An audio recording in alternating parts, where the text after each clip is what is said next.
Hello, hello, hello. And I've just remembered that I can't do this on this stream, can I? There we go.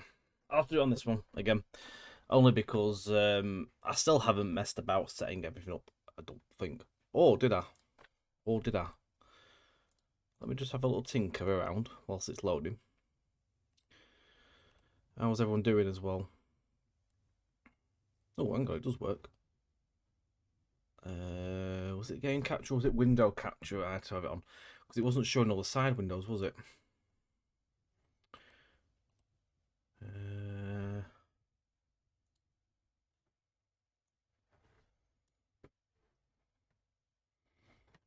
No. We'll do it on this one because I can't be bothered messing. Right.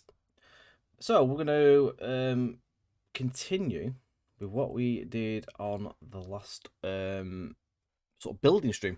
Also, this is going to go on YouTube as well. So good evening to anyone watching this back on YouTube in the future. I'm going to press on with what we were doing. I have actually found out what the problem was, why that scenario wasn't working when we were testing it last week. Literally a tick box. I will show you what the tick box is. It is Tom of TSTV. Tom, hello, Prof Mouse. Good evening. Good evening also to JP Photography, Round Night. We are all well, thank you, and hope you are as well. Adam Hay, good evening. George Bean, good evening. What's we got? Rob Powell, good evening, sir. Evening, Len. And who else have we got? Jack's here. Good evening, Jack and Prof, of course, as well. And whoever else is here in the background lurking at this moment in time. Now, I'm just going to put a bit of background music on. I actually realised I probably should have done this last time. But I didn't, so there we are.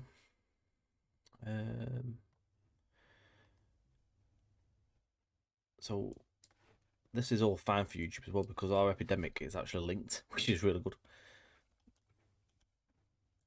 Wow! Bloody hell. Thank you, Rob. Jesus. Thank you very much for gifting to Katie. Katie's in the background lurking somewhere then, is she? Hello. She's going to go sub. Ayrton S8, Chelpy Mark, Ross87, and Mr. Bazarez. Good evening, guys. So that is really, really kind of you. I do appreciate that. Thank you. Saved with a playlist somewhere. Basically, this is the playlist that Mark made. So we're going to use that. Sorry for deafening you all. I didn't realise it was on so loud. Right. That's better. Right. So. Try again. Going well. I've just closed it rather than minimising it. What an absolute burk. Try again. There we go. Right. So. First things first. A little tip.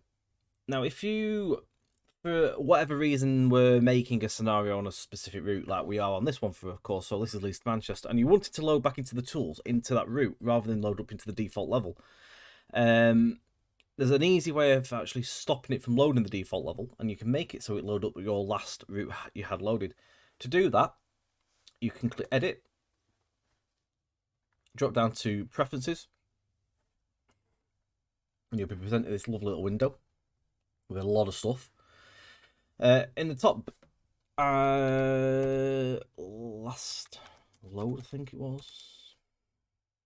Last OS. So if you just type like last L, it should bring it up. So this little bit in the middle, with drop down boxes, it says startup. Now load level at startup by default, I think it had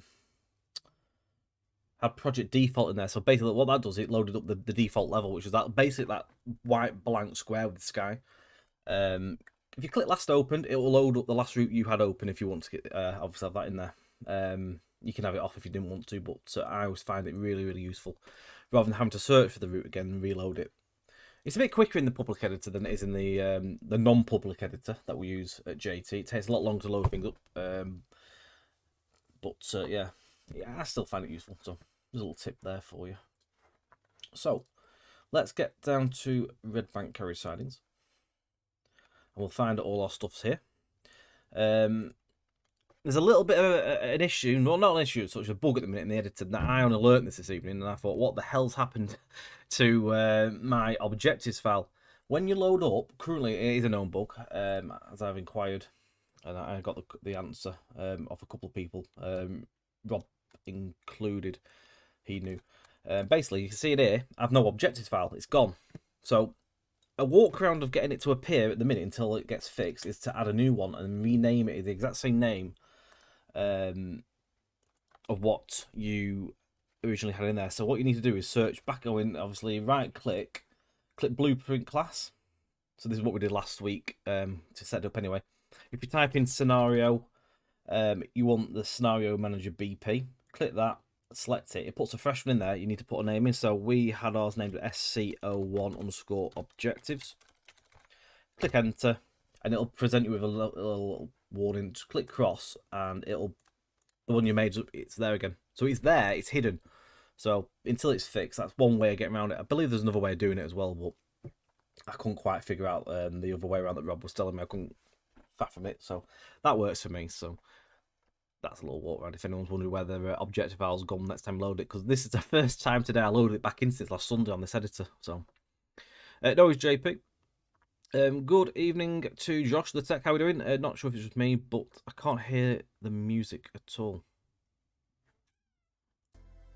You can now. You can now. I'm muted, so there's the music. Good evening, Keith. Dave M984, can you do that on a larger screen? I can't make that go any bigger, unfortunately.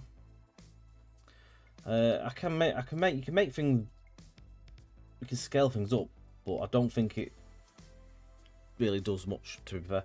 Basically, to do it, right click blueprint class. All this was covered in the first tutorial, so if you're obviously watching back on YouTube, watch tutorial 1, because that covers how to do all the definition and everything as well. I'm not going to cover all that again tonight because I'll just be doing literally the same stream. So we're going to open up this objective file. Now I'm going to show you what the problem was on last week's test, where it wasn't, where it was failing to go past this introduction window. So the objective was, it was giving us the text, if you remember, it was giving us our little briefing of what the scenario was going to entail, and it wouldn't go any further than that. It wouldn't have us sit in the seat. So I did a little bit of investigating alongside a scenario that I've made in the non-public editor, and basically just looked like for like what I'd done wrong on the introduction, and it turned out one box. So see where my mouse is here, where this little tick box is, it says true. I had it on complete action on finish. We needed it to be checked on begin check on finish. That activates the objectives basically when after the introduction, and it then buys all this off. So if I just quickly minimize that and click play, so again PIE, plain editor, it's also known as Pi in short form.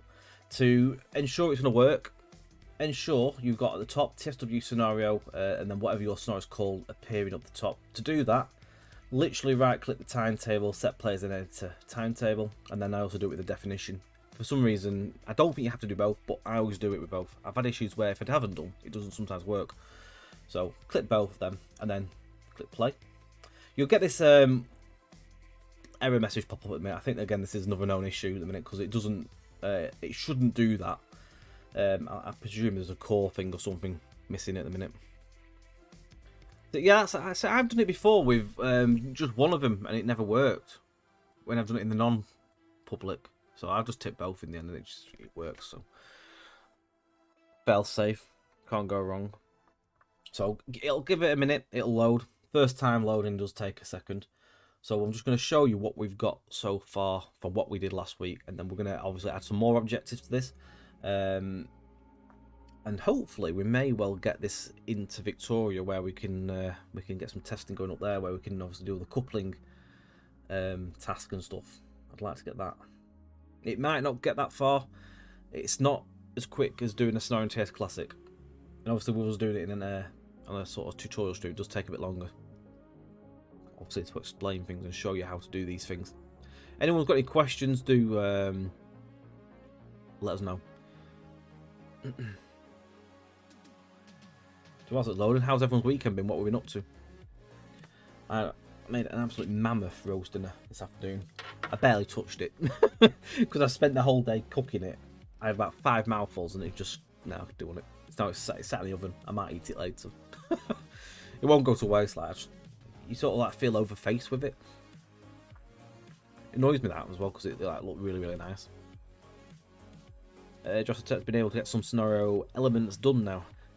Have a nice cinematic with music, subtitles, walkthrough markers, and then the timetable. Bloody hell! Wow, you've done a bit more than me because I've don't have a clue how to do cinematics. So I mean, if you've got any tips on that, fire away. I'd love to know anything on that. Music. I haven't put music in the snow, but I've done voiceovers, so I presume it's the same sort of elements to do the music side of things. Subtitles, I know that one. Walkthrough markers. I'm going to be covering some of that as well. So here we go. So there's the pop-up. So you find yourself at Red Bank carriage sidings. You'll need to collect a rake of stock from Manchester Victoria to be stabled here at Red Bank. So there we go. It's popped up with the sitting seat. So we're going to go over to the train. Now don't be alarmed when you see that it's actually to sit in the seat in the middle of the train. It's a core bug that. It'll change when you get near the train. So you go there, it goes to the seat. I actually asked this the other week myself because I had a bit of a query on it in the JT side of things, and it turns out there's a core thing. So sit in the seat. When you're doing troubleshooting, I'm just going to pause a second. So when you're doing a bit of troubleshooting in your scenarios, and you may find that you set up a seat and it isn't in the seat that you was hoping for, you may just have to swap it around in your objectives because you have 2 seats. You'll have the front and the back. The way this is set, we're in the back, so we're all good. Oh yeah, sorry, disables. Yeah, so tilde and disable. I didn't actually never noticed that, to be fair. Disable. Where is it? Disable on-screen messages, or whatever it is, isn't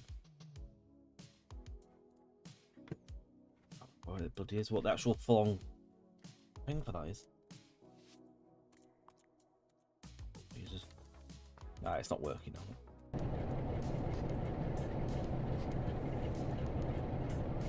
Hello, Ben. How are we doing, mate? Where the bloody hell is it? Disable.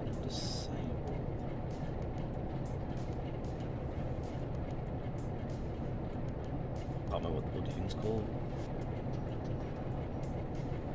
Disable on-screen messages or something, but I haven't got a clue the exact.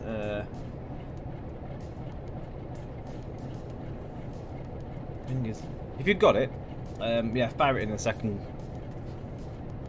I think as well what was said on the, oh yeah, Jack's got it, disable all screen messages, that's it.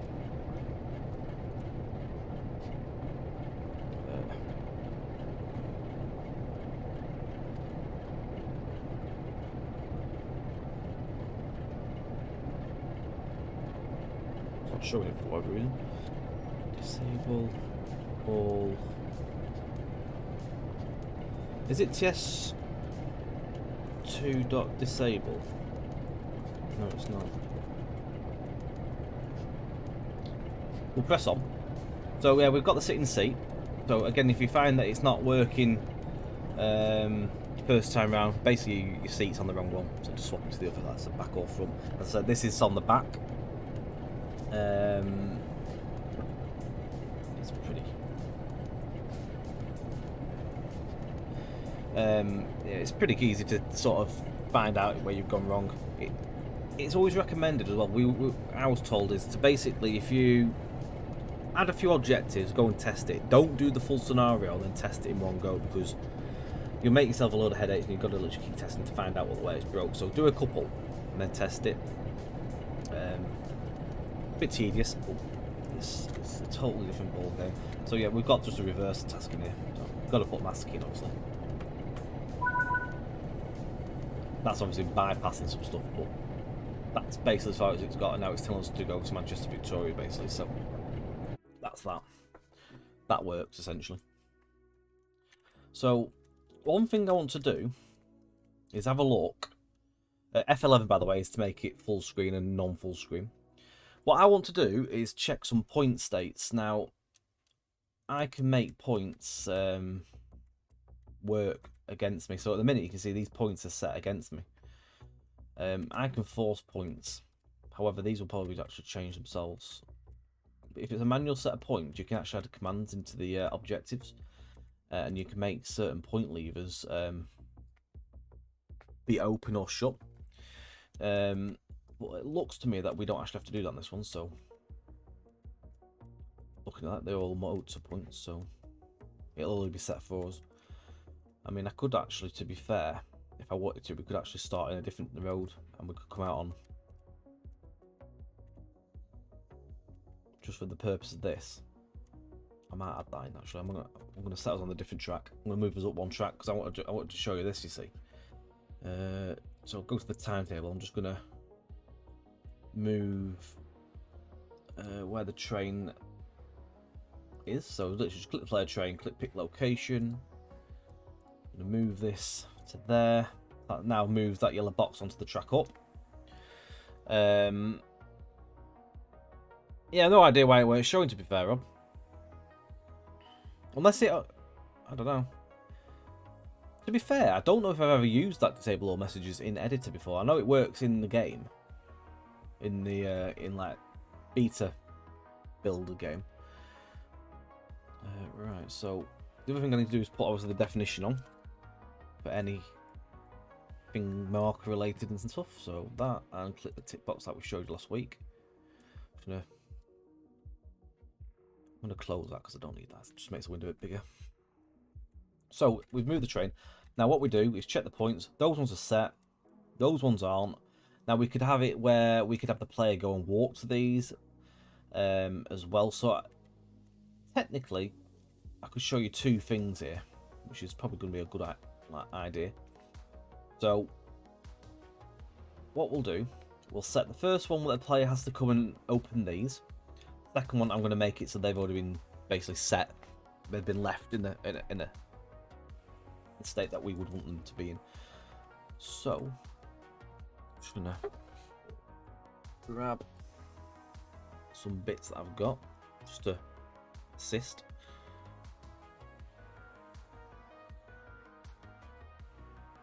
Right, so the first one I'm going to do is I'm going to set the junction state, because this is going to go at the top of the objective out of the way. This is something that happens at the beginning of the scenario without us doing anything. I've also got the comment brief. This is what I was going about last week. I nicked this off the other editor. I've just brought it over. Couldn't quite remember how you find this, to be fair, but basically you can copy and bring them over. A little bit finicky though. It moves everything else with it. Just drag that back. So I'm going to put this up there. Rob, if you know what the actual thing's called to get the comment box, please let me know, because I've never actually knew what that was. I've always brought it in off other scenarios. So I'm going to call this one Junction States. Basically, you can put these in here. It just tells you what's what. So you sort of know where to look for. You can change colours of these. So that's one. I'm going to change that one just to a green colour. So that's the trip brief. You don't have to have these in there. It's nice to see things like you can find things a bit easier.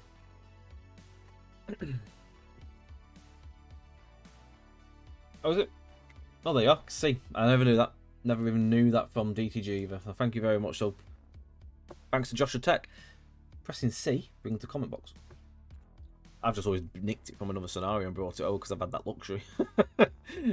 So we're going to add a junction state. So we want a junction to be specifically set. So what we need to do is right click, type in event on action did intro. So basically this is firing some logic at the beginning of the scenario. So call to parent function. You have to have that in all these, and you just link them together like so. So to do that, you just right click on the main one and then just click add the parent. We're gonna just make this box bigger because the logic's gonna go a bit further over. So we need to have a box down here with equals, so it's equals to. And this is going to be equals to the introduction. So we want this to happen as soon as the introduction's played. So what you do, drag this introduction and bolt it to the side of that thing. Just literally drag it onto the node. So you're dragging your component sides here onto there. So what's happening is when the introduction's played, it's going to have the junction set what we want. Basically, we're going to have this junction swung over to our direction, so we can go straight out. So we're going to put a sequence. So this is just firing off sequence logic. We're going to look more into sequences later because we'll add a lot more of these different pins later on further into the scenario on the main objective tasks. We need a branch. You always have a sequence in the branch. So your branch. Oh, it does work. Okay, I'll try it the next time we test. I'm just gonna put that up there, just looks a bit more neater. So we're next gonna put the junction state box in. So it's set network junction state. Now you can see that's not appearing. It's not there at the minute. So literally untick the context sensitive and it'll show. Sometimes you have to like click it and untick it for certain things to appear. So click that. It brings up another little box. And then we need to get a junction reference. So we need to make a component. Let's see if I've actually junction. Oh bloody hellfire! I don't think I've done the thing ever. Oh, where were them bloody child bits? Core.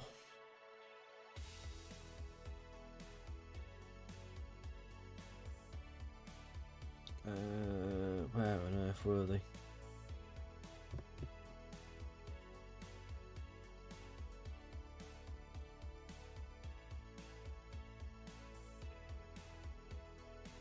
Game modes, nope. Actually, I can't remember where these were. We did the child things the other day, didn't we? Is it editor? Simigo, no.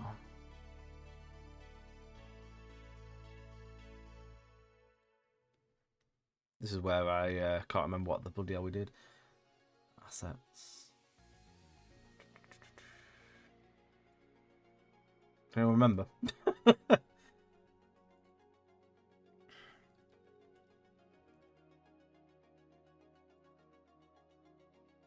Hang on, I could just type. Hang on. I think I could do it this way. Child. There we go. Go to the folder. Show dependencies as.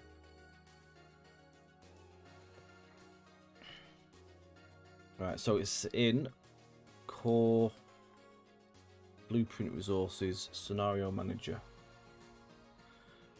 actions, and then the rear. So I need a junction one. I didn't do a junction blueprint, did I? Oh, I did.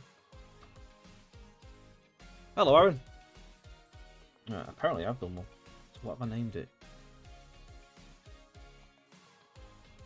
I'm just gonna move my window over a second just so I can see. So it's junction BP. Right, junction. Oh, it is there. I put lever, so it's junction blueprint child. There we go. So we need to call it SCO1, so scenario 1 underscore junction reference. So we're getting a junction reference basically. Here in Concatia, more shenanigans indeed.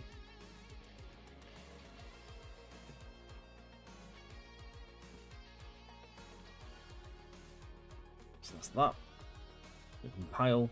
I'm gonna fill the box. So click SCO1 objective self or whatever your scenario is called. Snap to ribbon location, tick that, untick it, and it basically, again, this is just filling in the it says bits and pieces. Although, does the junction reference do the train? It should do.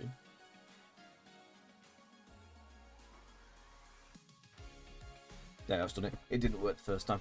It's worked this time. Right, so we need a junction. So we're going to click pick junction, which is here. So we need the junction that we're going to have set basically from the beginning of the scenario. So you need to click around the junction sort of lever. So I've clicked that. It should now hopefully have filled out the box. So there we go. We've got the references in there. It's there. That's the junction.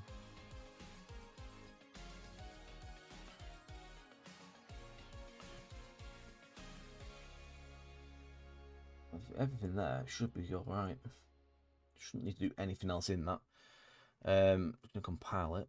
At the minute it's got an error. So we need to basically fill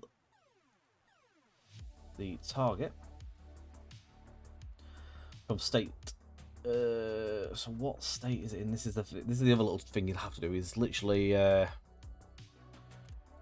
tweak. So that to me is in state 0. Open to me is state 1. Sometimes it might be the other way around. This is again where you have to sometimes sort of like tweak and tinker. So I'm gonna go with the hope that it is state 0 to state 1, not state 10. 1, and then click immediately. That'll do it immediately. Compile, and it's now got rid of the error. Have I learned some? Learn you some? Am I teaching you something there? You're learning. My God, do you not actually know that? There, Rob. I'm shocked. So I'm going to give this a little test. I want to make sure that has actually changed. Making sure I've done everything right. Something's not working there. What's not working there?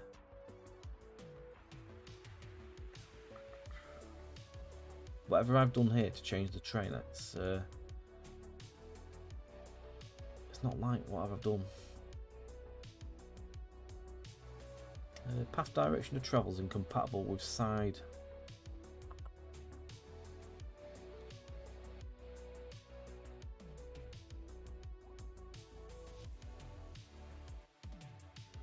That's apparently worked. I bet I'll have to change my seat now to the front.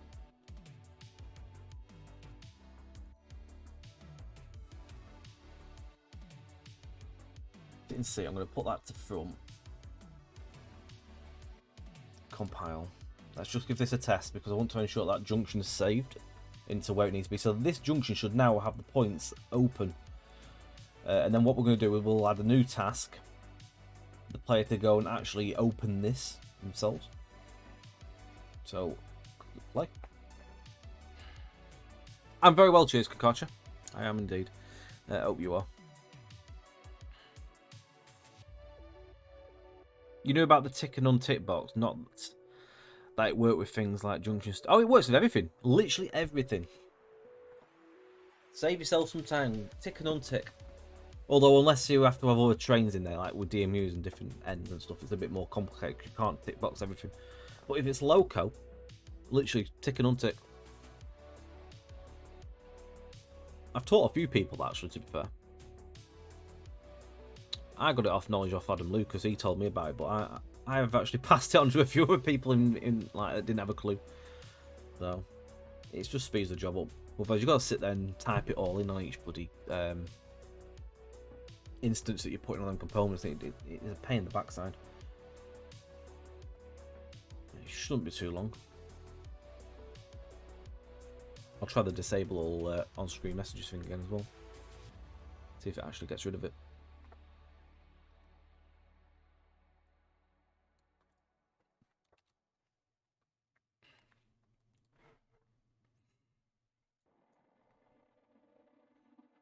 I swear it does take longer though. Like you're waiting for it to do something, it always takes longer. There we go. One thing to note as well is if you've got if you're not ticked on the editor, it will take a bit longer. It'll slow down. So always ensure you tick and clicked onto the actual editor itself, not on like something else on the disk. Alright, so have we got the seat appearing on the right side? First of all. No. So just me doing that hasn't actually fixed it. It's made it go on the other end, so I'll change that back in a second. I want to have a look at that junction though. Another little cool one for you is Ghost. There you go. Fly around, type Ghost and press tilde key, type Ghost. Don't press escape though. Because you'll end up going back. Just like that. Hang on. We'll fix the seat whilst we're out. Sitting seat, so put that back to the front. Where is it? Drive seat F. Back to the back storage, not from the front. Front to back. Save.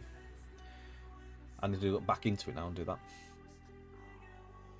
Pressing escape, I do it all the time. I've done it well mid into actually testing the scenario in the editor once before, like an hour scenario.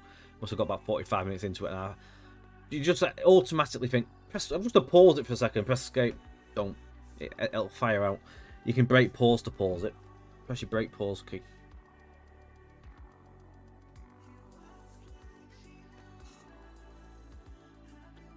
Hello, Ubica. How we doing, mate?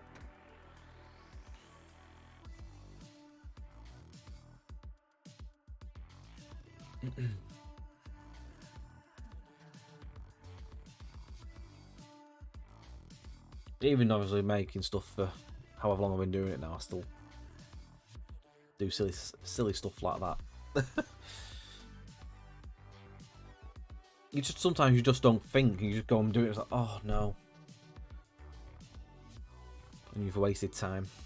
Luckily we're running like there, but yeah, tilde key, you can type in ghost,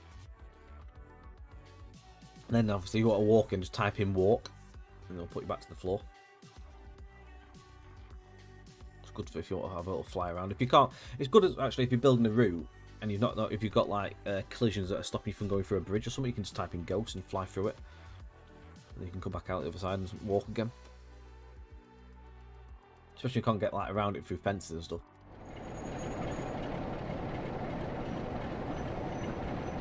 Don't worry about the camera state. We're gonna do locking the camera state in as well shortly, so we're gonna have it so we can actually fix the camera. Like you can't walk and stuff. That's this should we'll fix this. Yeah. So we will have a look over here. So that junction we've not with. That one we have set. I was going to do it the other way around, but we'll do it this one that you've got to actually go and do the lever. So that one is what we've set. So that is now open. That was the other way before. Just doing that little bit of logic means that you can basically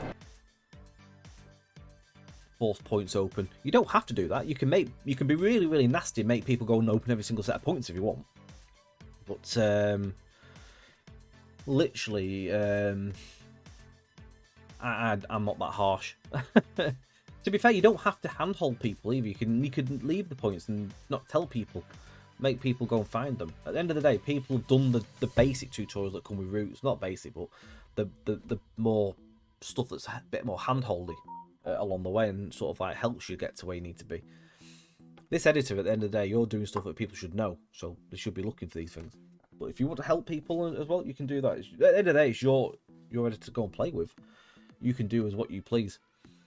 The idea of these streams, obviously, or the YouTube video when it gets uploaded, is to have all these little things in, just so you can, oh, well, I'll go with that, mate, experiment. There's a bit of logic there I can go and have a play with.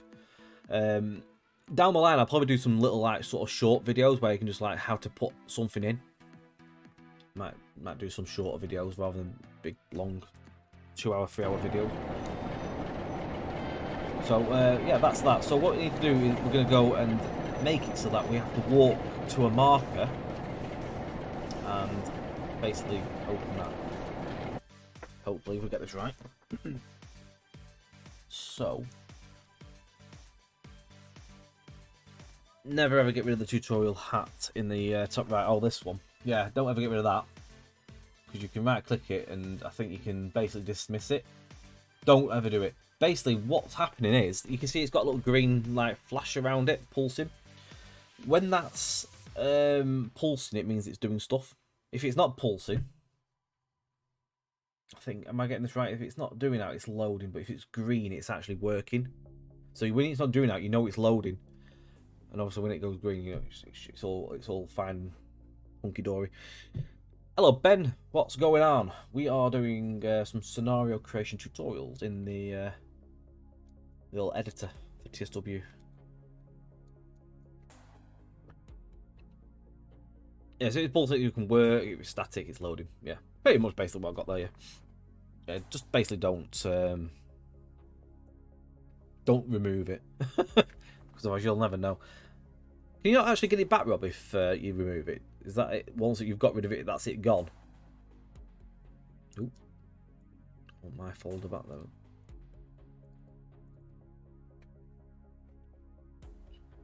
So, that's junction states on automatically loading up a scenario. So what we want is, make sure I've got the right thing here.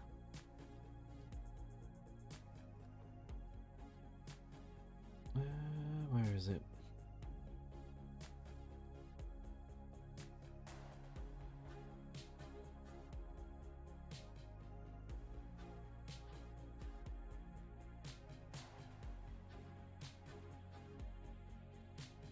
Right.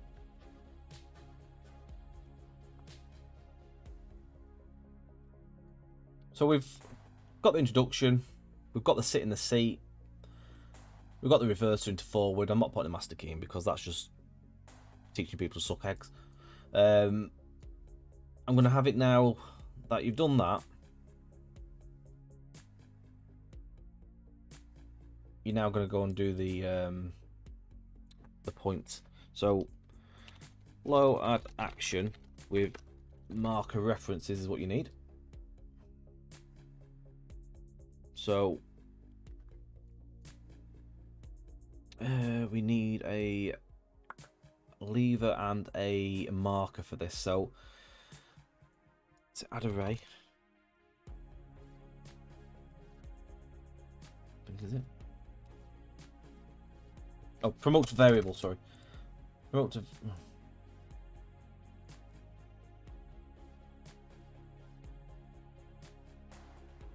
No, it's not. Hang on, let me go and get the marker and stuff in first for this. So we've got our thingy already in there. We can put markers in. So we want 1, 2, and 3. So we want this one. So I'm going to get a marker from the core. So type walk 2.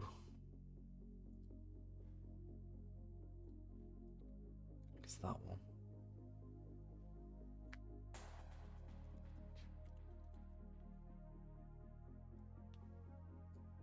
I'm not sure if it's, yeah, it's this one. Sorry.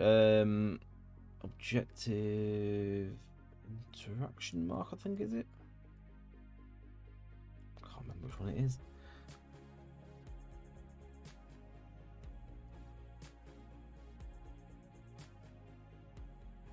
Yeah, it's on. I've just got rid of the box so I can make the window bigger. Yeah, definition's already in. Where the frick is it? Stop. It's not a stop at marker. Interaction. I thought there was a walk to marker. Is it that? There it is. It's just not got a little picture on it. So we want that. So we're going to have that there.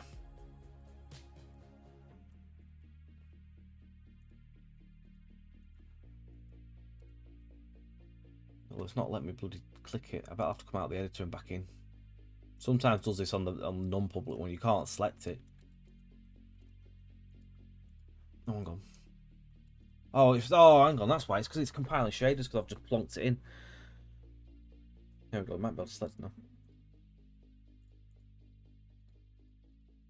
Not.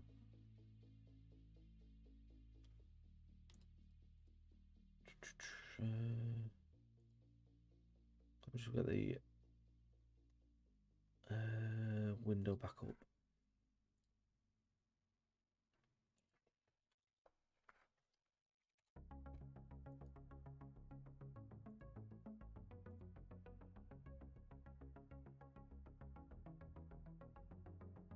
Most of the point, where the frick is it gone?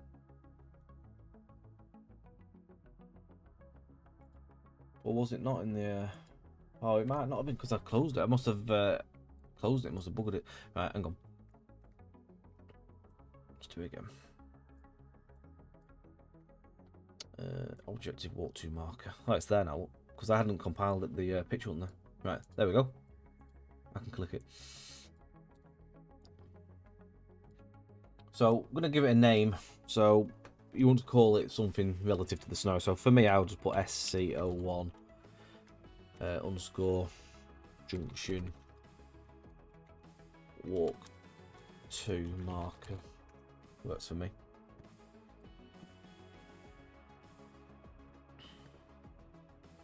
So I'll bring back my objectives.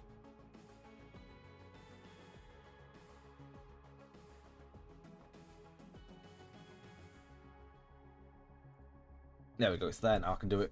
Basically, I had no markers before. So if I click compile, I should be able to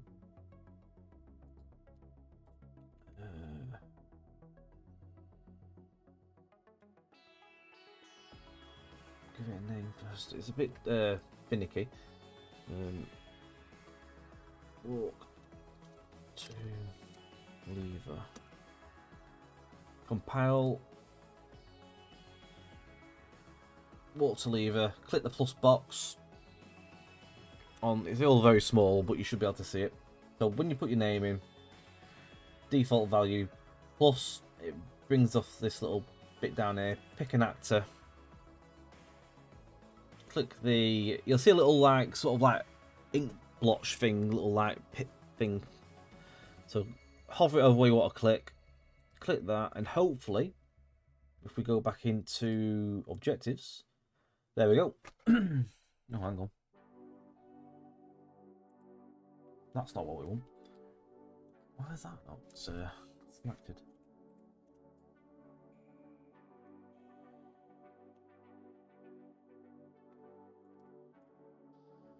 Pit network render proxy actor 150.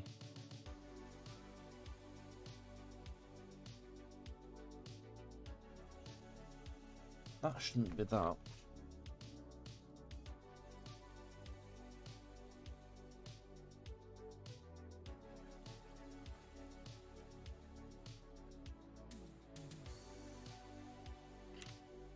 Let's try it again.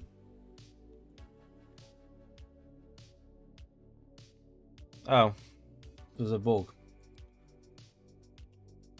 Did I save the tile? I haven't saved anything yet.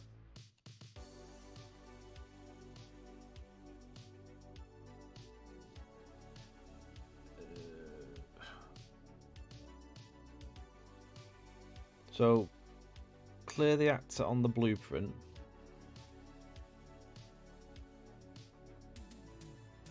As in just removing that bit off the bottom, the value, default value.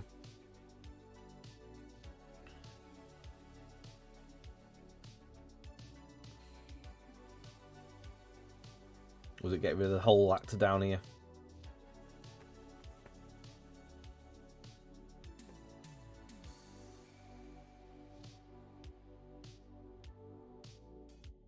You can indeed, Ben. Yeah, go for it, man.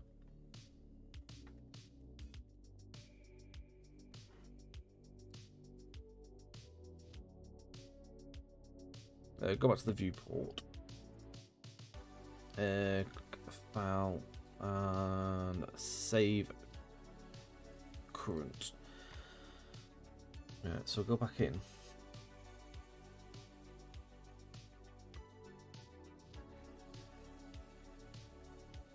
Yeah, it's all a little bit. This is all a little bit different to. Hang on, it's still got that name though, isn't it?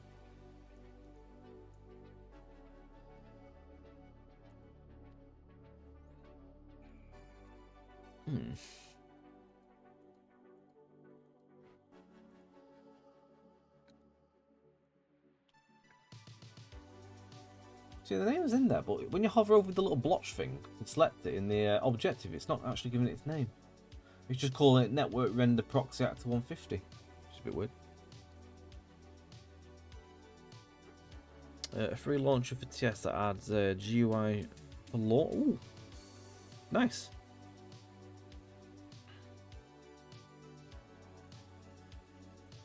That's big.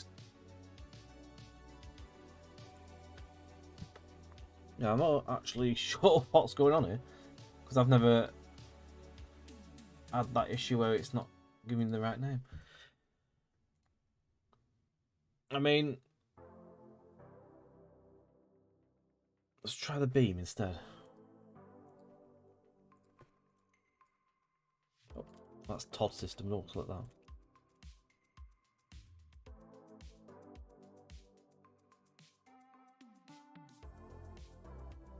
See if I can get it to...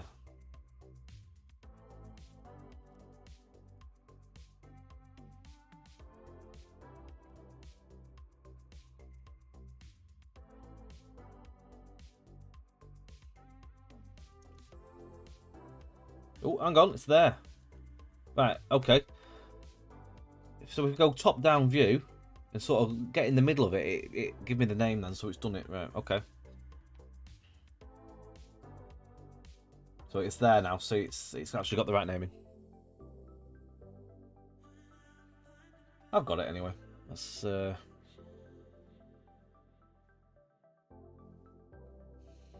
we need a lever blueprint. I'm going to call this SC01 underscore junction reference 02. So we need another junction reference. You can't use junction references over and over and over again. You need to make new ones. So we need a junction reference, obviously, for the action. So we've got the walk to part, so it'll have us go to the marker. It'll then tell us to basically go to the junction. Hopefully, if I get this right, if I remember correctly. So, junction reference. So first thing first, again, click self tick and untick. Should have all the bits and bobs in there, which it does.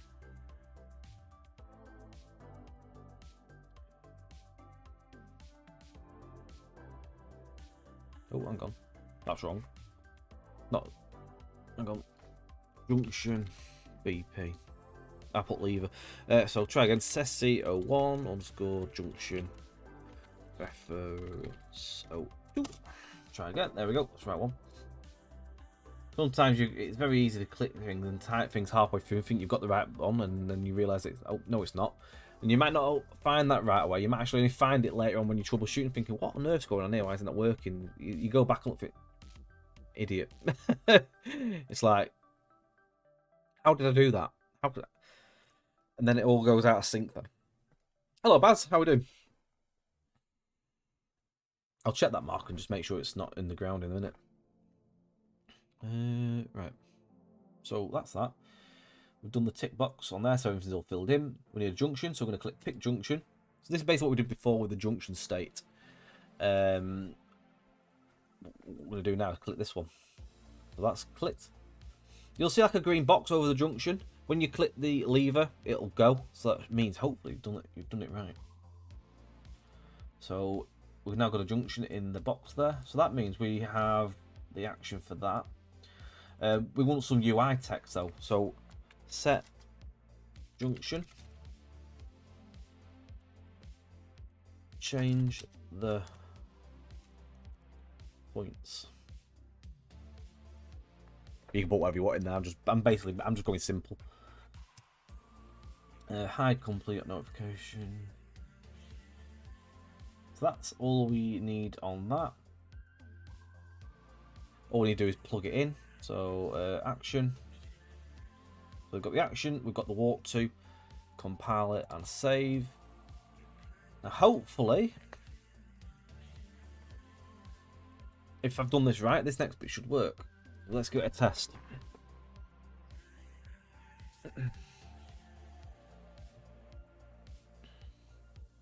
Excellent, glad to hear, Buzz.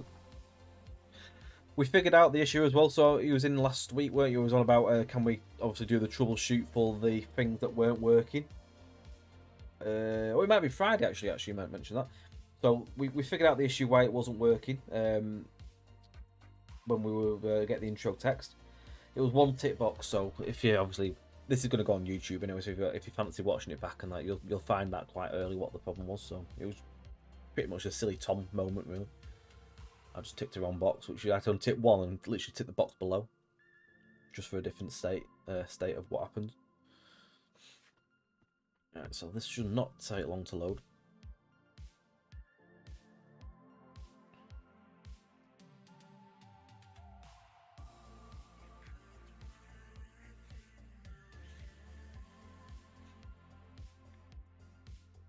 So we've got the one set of points that have opened up automatically for us that have basically been left in a position that means that we don't have to change them. We've got a set of points that we should be told to go and walk to and change. If I've done this right. It's been a while since I've done one of these, so hopefully I've done it right. I've not seen Rob or anyone tell me I've done it wrong yet, so hopefully I've got it right. He's not picked up I've done that wrong, hopefully.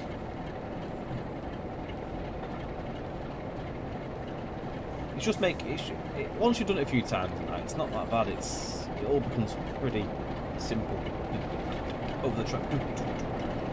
So, go into the cab, climb up the steps. Let's go from it. Sit in the seat. Reverse it to forward, so I need to officer that as well.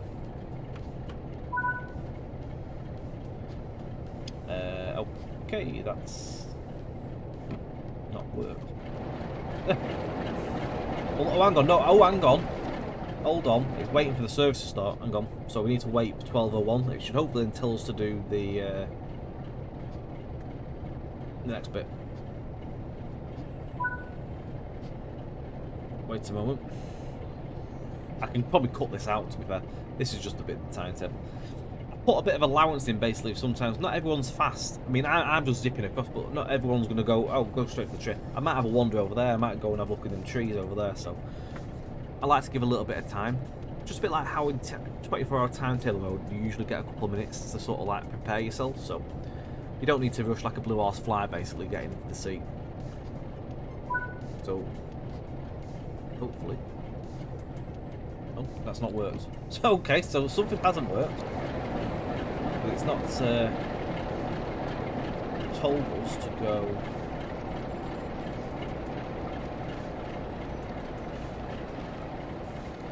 Something weird is actually happening, because that point set has now gone against us. Whereas before, that one was actually thinking, what the fuck's going on there? Have a look. I don't like it when he throws little curveballs at me.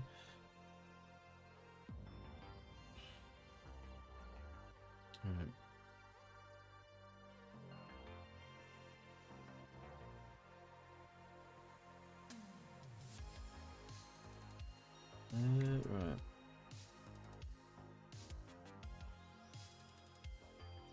Might need to add the will add instruction with a parent node.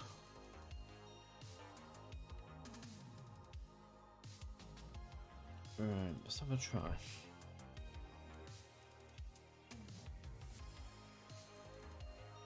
Will add instruction.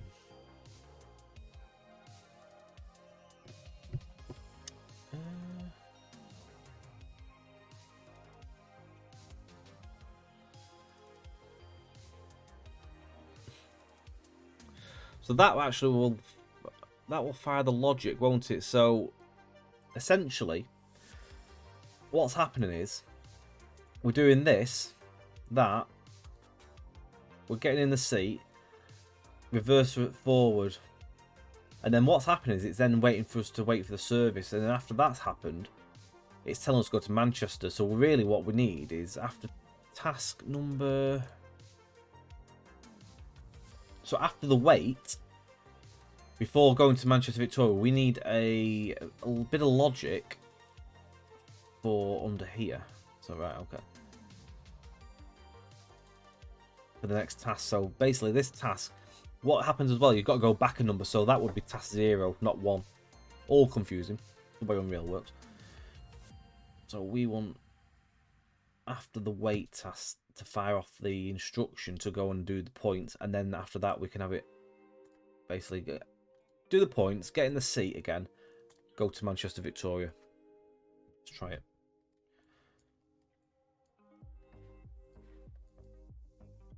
Call parent. I thought it would have worked without doing that, to be fair, but turns not.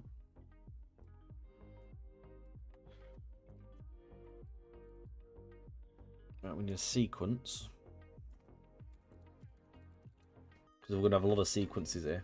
This is where I said before, we're going to use this pin button basically to add more sequences on, so we have loads of different sections of tasks going on. You can remove these as well, you don't have to have them all in. It is, honestly, this is confusing as hell.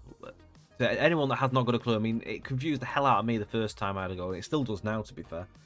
And there's me trying to show you how to do it. It does get easier over time. It's just it is a bit confusing at first. But always type player service on the first one, or whatever you named it. Basically, whatever your train service is called, you need to put that in that box. I name it player service. It's just easy. You need another one of these, another equals. So this is the equals service. This is equal to the task. So this is where I mentioned before, you go back a number off your timetable. So what you need to look at for these, we see a 0 there. We don't need to change that because this is going to be the first bit. You see on the end, each of these tasks, you see 1, number 2, number 3. So that is number, that's 0, that's 1, that's 2. It's however Unreal works, I don't know, it's bizarre, but it's the way it is. So we need to put there, and, we need an and boolean. Link them together, red to red. And we need a branch. When you look back at it and then you sort of talk to yourself what it's doing, it becomes a bit more like, it makes a bit more sense. If you just look at it and think, what the hell's that? Whereas in TS Classic, you can see the train, you can see where you're going on a timetable map. When you do this, you can't see the map, it's a bit more confusing. But when you look back at it and then you sort of say that logic means that's happening there, and it does become a bit more fluent and easier over time. It will, again, as I say, take you a bit of time to get there with it, but we'll move that here.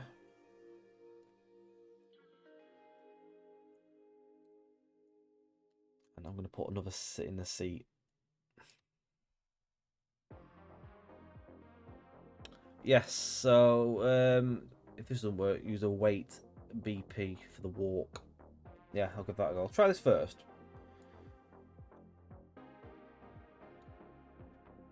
So I feel like this should work.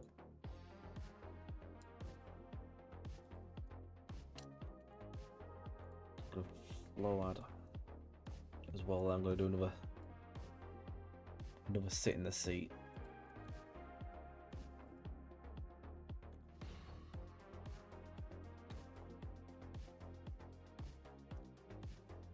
Sit in CO2. Tick and untick on the right side again. Gets the box filled in. We need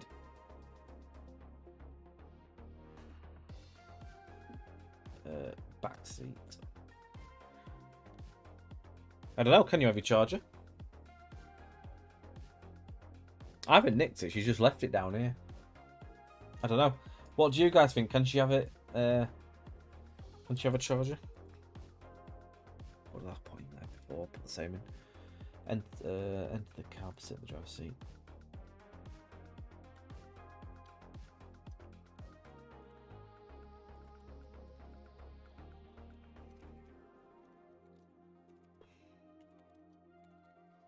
Sit back in the driver's seat. £5 delivery fee. I don't know if she'll go with that.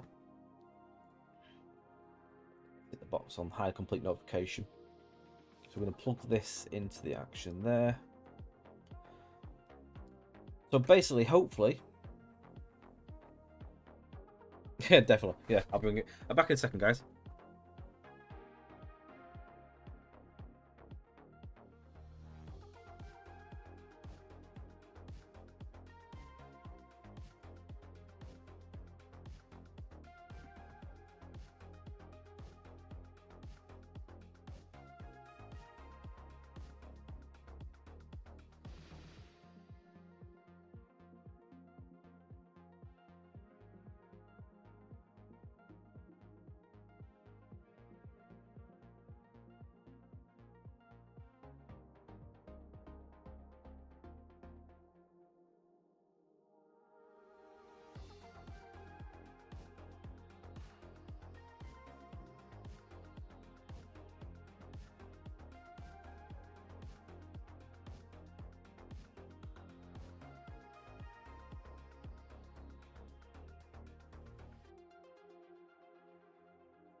Alright, we're back. So let's try what we've done here. Well, it does explain why that's not working.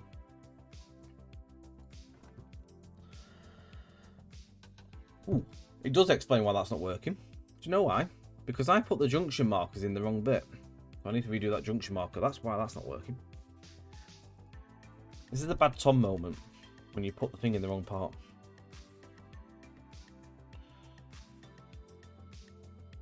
So I'll pick the junction. It's definitely a lot easier as well working with two monitors. I'm working under one monitor tonight just so you can see everything, but if I usually have it spread over two screens, so you have all the objects on one side, the map on the other, and that's a lot more easier. That should work now. That was my fault, that.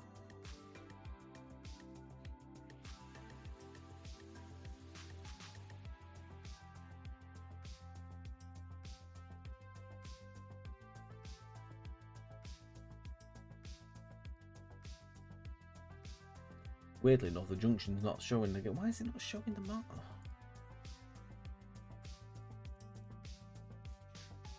It's very baffling.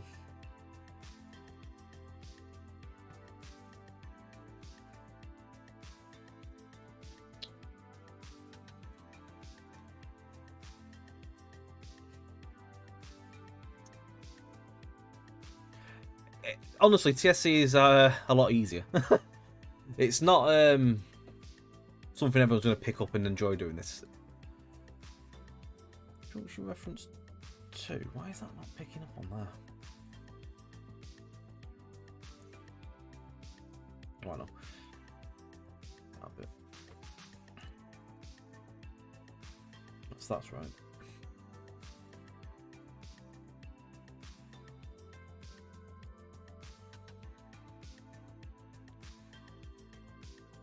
Junction reference 1 is in, junction 2. I have no idea why junction reference 1 went walkabout, but it's there now. So save and hope for the best. Let us go and have a play and see if it's now playing ball.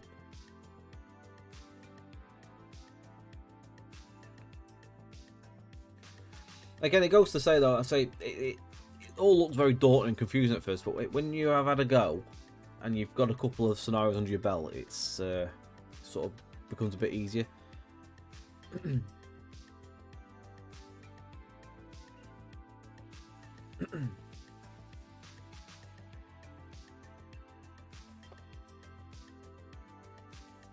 I presume at some point DTG will do some of these tutorials as well.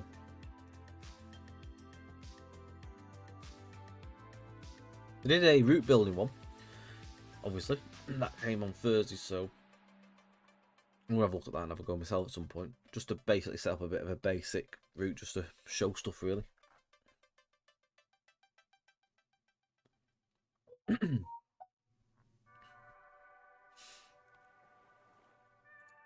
gonna turn down the audio for the editor because it's very loud.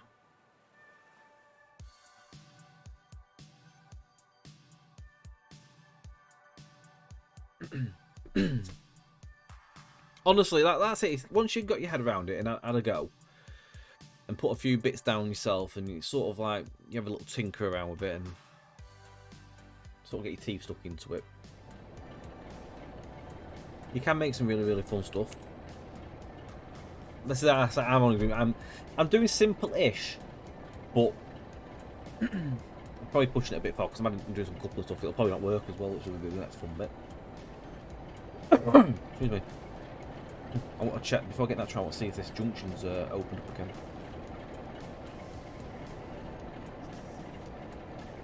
No, why is it not?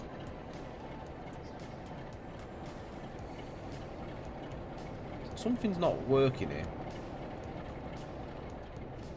Maybe it's something with the editor, I don't know. Because I'm doing basically what I would do in a normal scenario.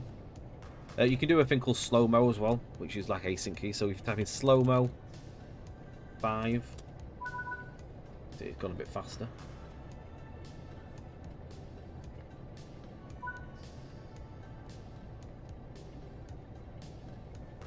It's not. It's bypassing these junction things, which is weird. It is manual, but what I've done is I've put some logic in the scenario which forces this junction to be open. It did actually work before. I want this junction to be in a specific position. I actually don't want to have this one to be open that I have to go to do. That one's going to be, basically, it's going to be in that position by default. But it's not, for whatever reason, now doing it. This one, however, we've got some logic as a task to go and walk to this one and actually open this one up. Basically, it's just tutorial in how you can do things. Although now it's not working. Which it was before, which is really, really bizarre. We had that one set of points actually thinking. So what's happened to it? I really am stumped as well. It literally was working, weren't it? I'm just going to double check if I not done something. So that's all set. It's immediately set. Let's go from 1 to 0. Just see. I'm going to double check if something's not changed there.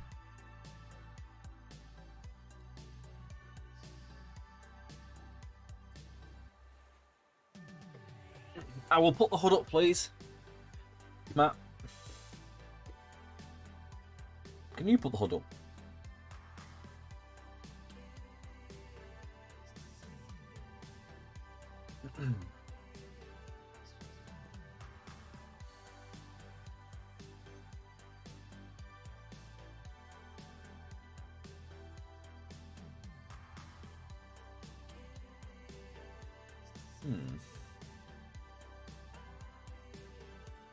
What doesn't it not like? Oh, hang on.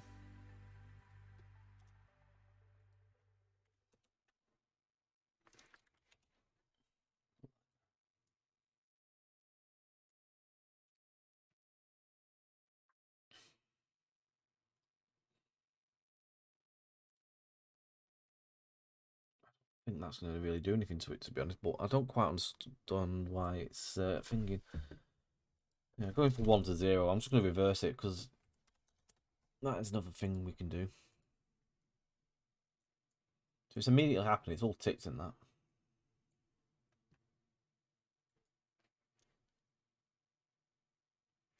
That's 0 because we want it in 0. Yeah, I'll put that on as well.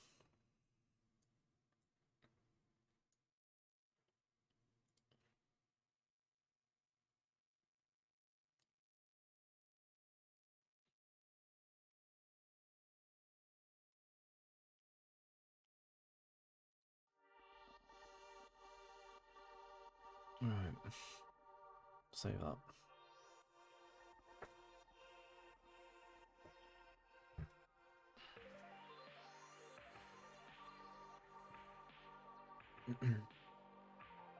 It just baffles me that it'll work. That one was already working, but now it isn't for whatever unbeknown reason.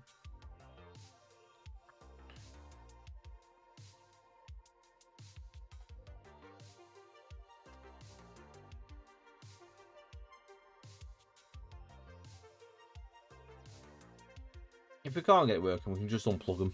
We can take them out and we can basically continue and go to the next part. We can come back to them. Well, I'd like to sort of get to the bottom of it now.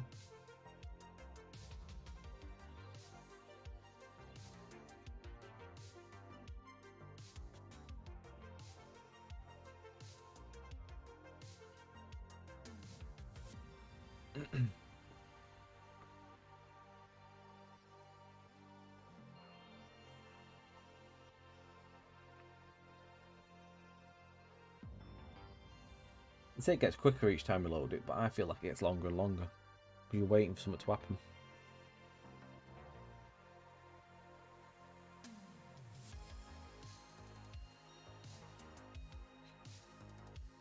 No.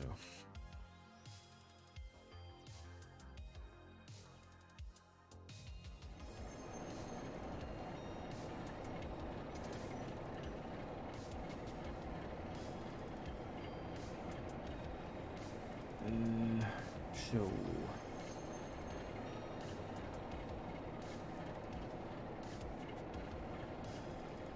Show on screen debug, is it? it's called.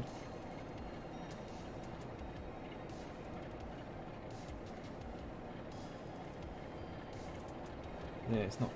Why isn't it giving me all these, like... Why is it giving me the stuff that I'm asking for?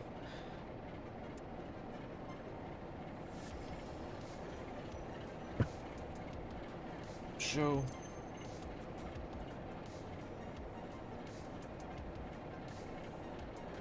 UI.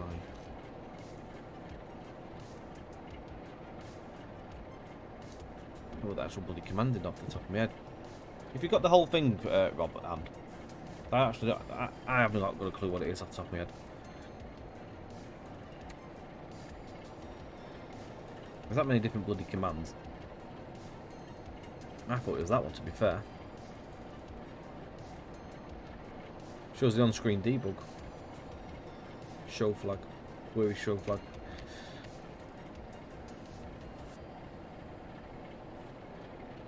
I mean, half this lot I've not got a clue. 99%. I couldn't tell you what they did. There's loads of stuff.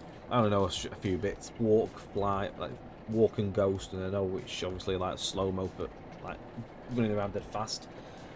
You can run around like Benny Hill. Like that. Lags up a bit, like, but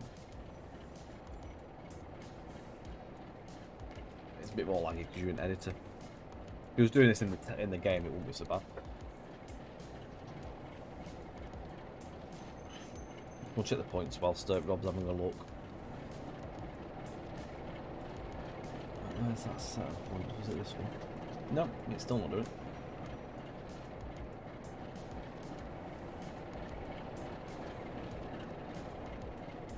Bloody thing.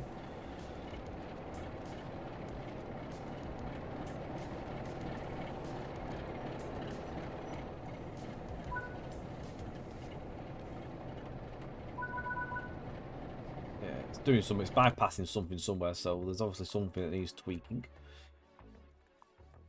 Have another look.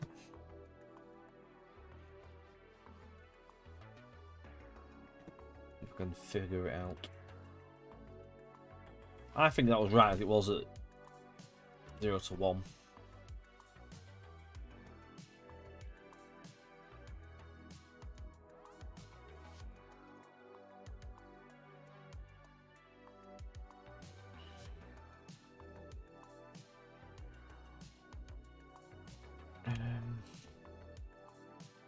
Wait, BP. Just took there it is. That's why I didn't have it.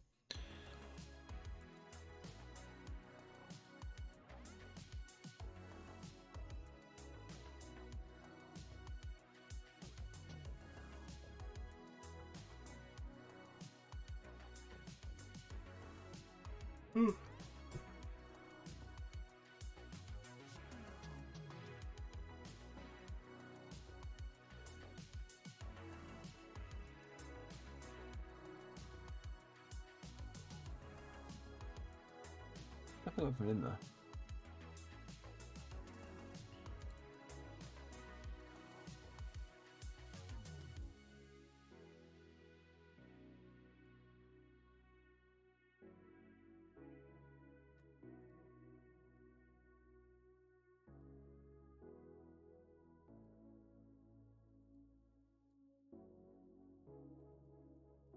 We get the UI up this time.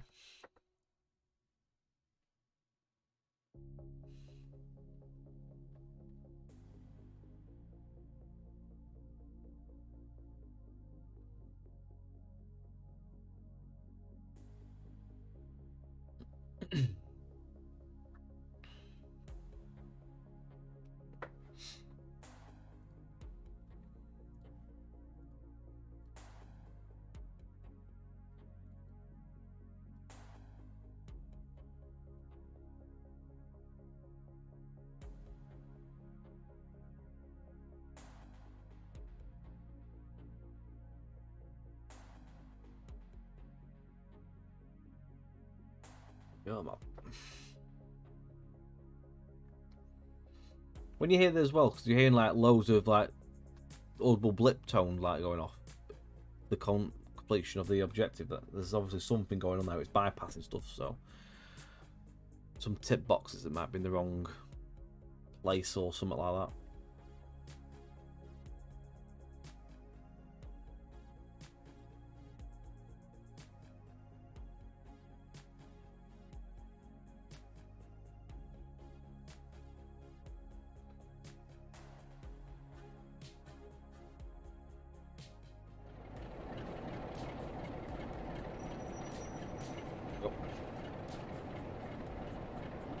Basically, this shows what's happening in the scenario.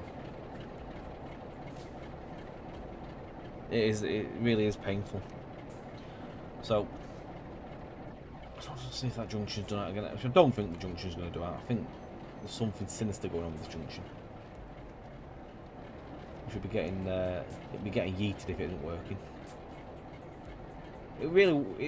It's really weird that it was working, and then all of a sudden it stopped working.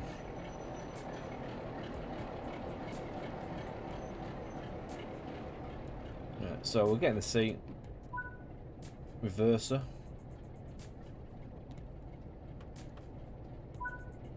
wait for service,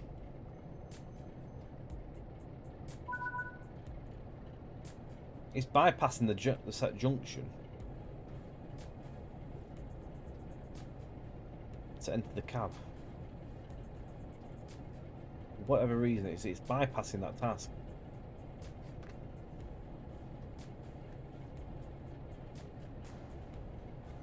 I mean, you can't do anything whilst it's in lane, but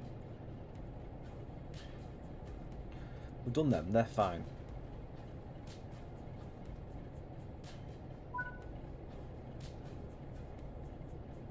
It's telling us now to go and basically go Manchester.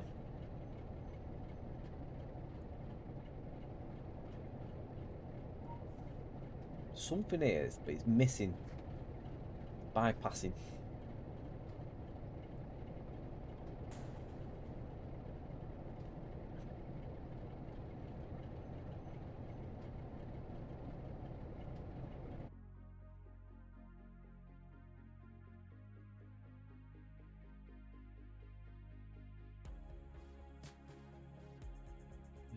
Second person forward. We got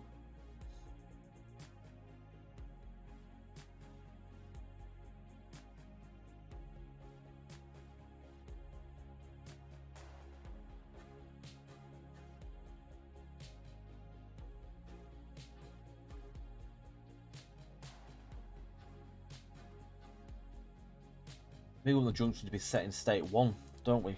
Change that. It was in 0. Our state needs to be 1.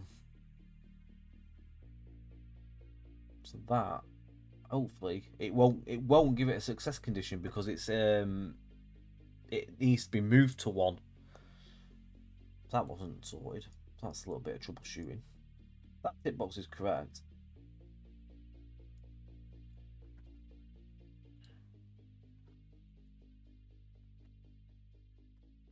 Where's that one? 0 to 1. Why isn't that working? Which is what I want to know.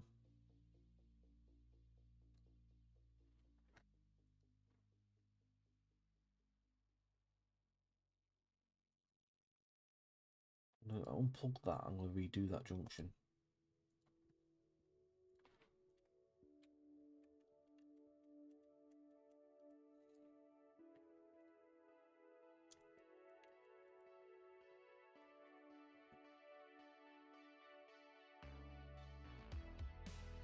Compile and save. Let's have a go again. Let's see what that does. I think we've changed something. You'll soon realise how tedious it can be to make a scenario. I won't be honest. Well, I will be honest actually. No, when I had to do these for JT's route, it was a job that I put off for so long that I couldn't put it off anymore. I put it off for as long as I possibly could because I really didn't want to do them. I didn't enjoy doing them. Let me be honest with that. They were a pain in the arse.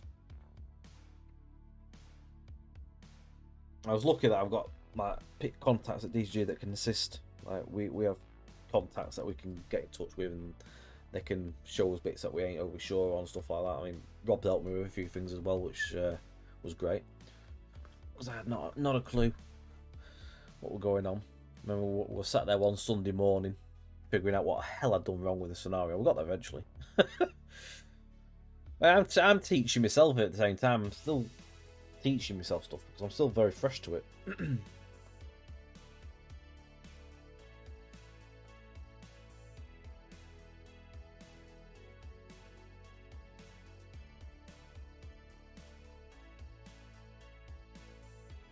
But if I can do these and it gets people sort of like having a go at it and maybe making their own stuff, I feel like I've done something. I mean, I'm not the best at teacher by any stretch of the imagination on this.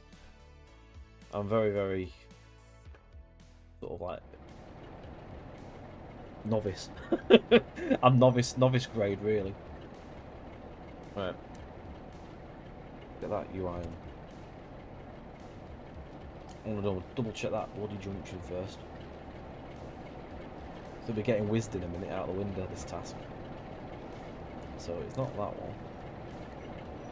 Yes! We fixed it. There we go. Go for that. Right, that one's fixed. It's now doing it. So if we get near, hopefully, it ain't going to bypass and it's going to allow us to do that other task.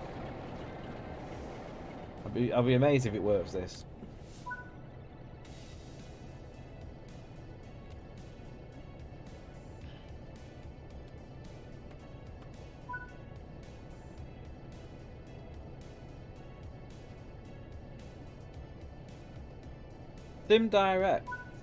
SimDirect, sorry. It's working. Go for that. So I work for Just Trains, so I have actually had a bit of a dabble at this already because I've made the scenarios for the JT route that's upcoming. So I'm literally sort of like trying to teach people whilst sort of like winging it along the way. Can you expect scenarios for myself in the future? I'm not going to say yes at this moment because it takes a lot of time. And I don't know if I'm going to start doing like I did with the TS Classic side of things, because it takes a lot of work. I might dabble an odd one here and there, but I don't think I'm going to be someone that's going to be churning out constant content for TSW on the free side. I'm more happy just doing little tutorials really for other people to do. I feel like I've done my time in the freeware side with TS Classic. So we now need to go and walk to the marker. I don't think we'll see a lot of freeware for this. I think we'll see a lot more stuff go payware. So go to that marker. Oh, that's not fucking worked, is it? Right, so there's something not quite right there. Why is that not working? Something with my marker.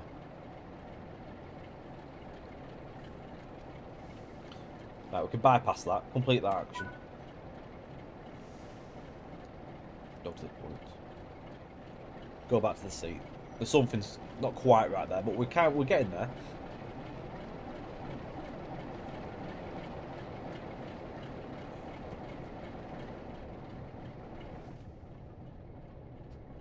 No, not a problem. No, I mean, I may dabble at some point, making an odd little scenario here and there. I might release this if I can get this to fully work and that, and make it exciting enough. We might just release this as just a fact that we've managed to do it. We'll see. Right, something's not quite right, so we need to go and figure out why that marker's not let me. Why basically it's just disappear when you hover over, like, walk over it, and then comes back again.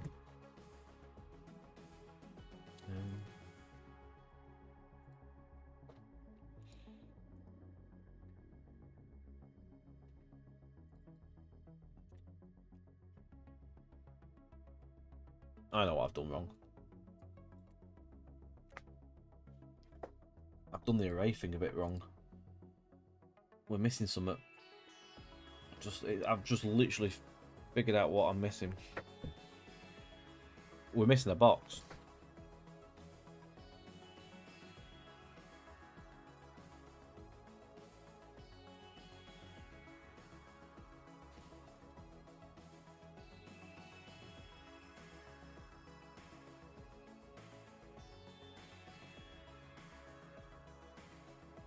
We're missing the make array. It's not showing how I need it to. Isn't that just promote to variable though? I thought it was promote to variable. That's doing that. Did you off that one? Promote to variable off there, but then that's doing that. That's not right. It needs to be a green. It needs to look like that. It needs to have that make array in there. Now where the frig is that?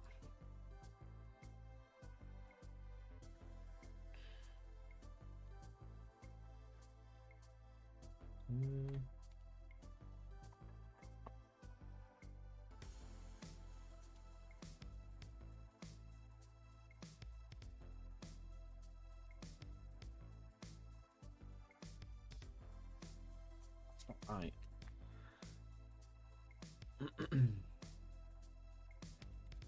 Make array? No. Yeah, that's right.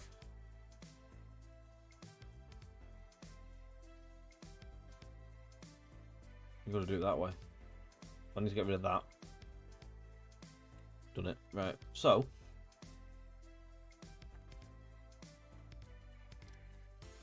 What to leave them? You can't put space in, by the way, just to make it that way. But if you don't put space, if you put capitals in, or whatever, it figures out where they need to be, so it does that for you. Compile the blueprint. Gives you the default actor there. I did it slightly wrong, so it's a bad Tom. So, again, we pick things up as we go along. Pick the actor, so I need to pick that little blip thing. Where it is there.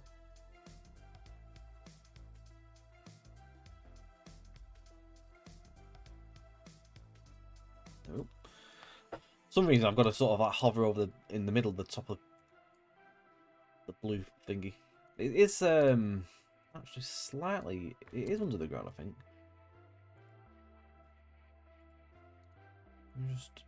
Yeah, it is slightly under the ground. You know when it's under the ground, is basically that little crosshair is under the ground, so I put that there. It might actually allow me to click on it.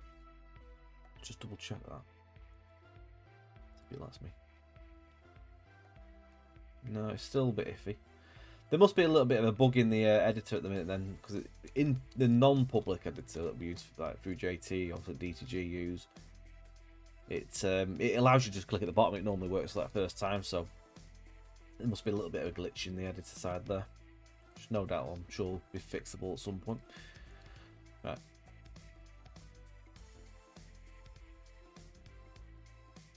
Now that should naturally be working. Should we go again? I tried, but it was very difficult for me to understand everything, so I gave up. But very few people started working on this editor. We were the first ones to perform well. Thank you. And DTG are doing obviously their streams as well, so that's all good. I think over time, and obviously Rob's doing, he does streams as well. Rob Powell on his channel, he's been streaming his little scenario pack he's making. I'm not sure, like I say, if there's any other people. I don't think there's really any YouTube videos out there. So the streams that I'm doing are going onto YouTube as well to prolong them and keep them. Obviously, they'll go walkabouts if we don't upload them. People need to have this knowledge out there that they can have a watch. Yeah, I didn't say the towel, did I? Well, we do that.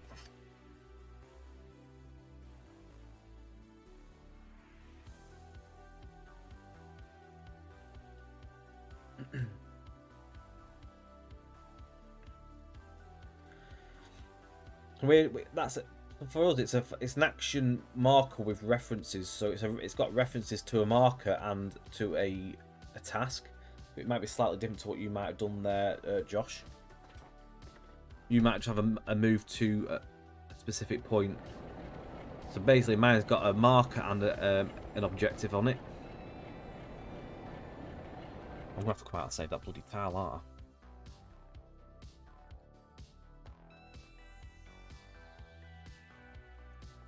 It's in the right place, still, isn't it? Yeah.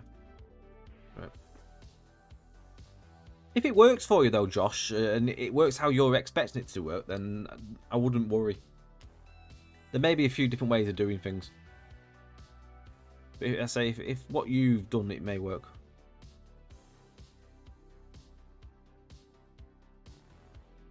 So basically, I could do an array there. I could have put more than one marker to it.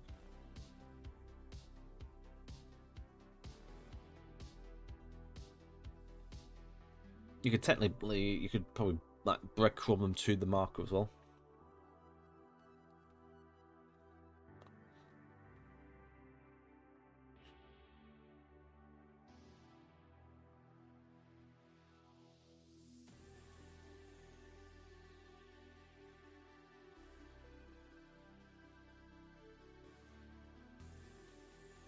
Yeah, that's it. See, I've done this a few times and I still I forgot. It's sort of, the penny drops when you sort of like, you've done it a few times and you think, what have I not done there? So, yeah, that. I sit there and think to me, who actually thought of all this, like making this, and where did it all started? Like, how did they think, yeah, this is all going to work to make a scenario. It's absolutely baffling.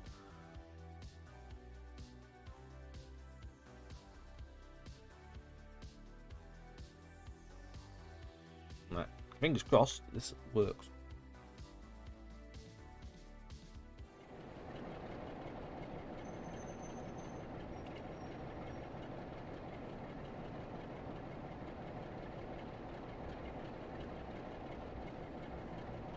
What I will do as well, at some point I'll show you the logic on how to fix the camera, like to fix the movement so you can't walk until the text has ended.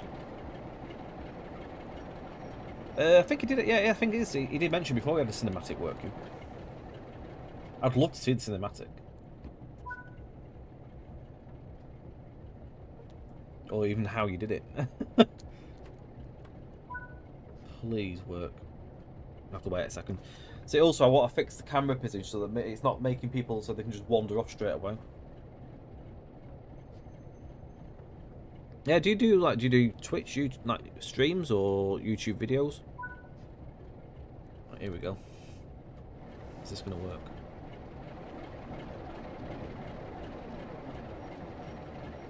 So that junction is still behaving, which is good. Please work. There we go. That's worked. So you stand on the blip and do the junction, and it's actually activated the task. It's cleared it. So we'll go back to the train.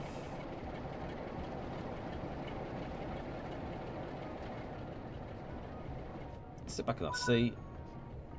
It's doing a double duh. I have no idea why that is. There might be something. Let's just have a quick look in the UI. What it's done there. So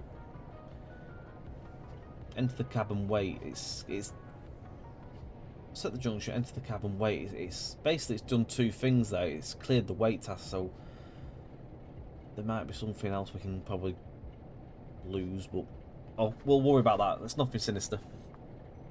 Nothing sinister.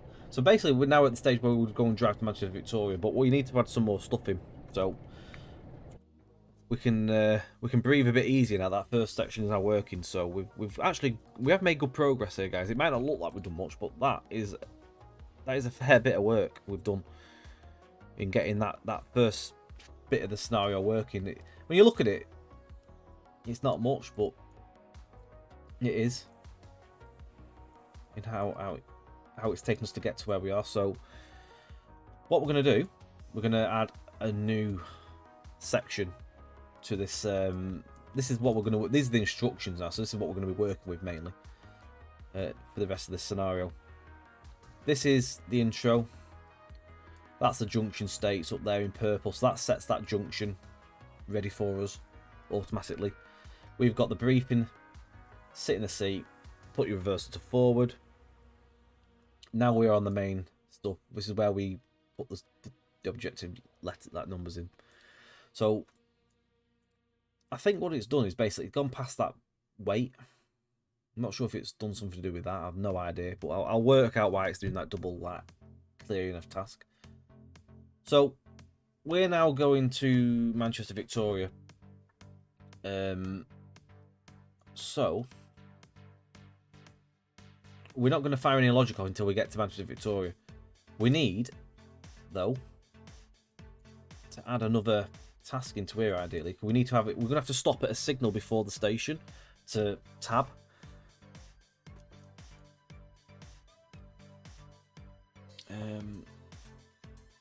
So, just get my head around this next bit again.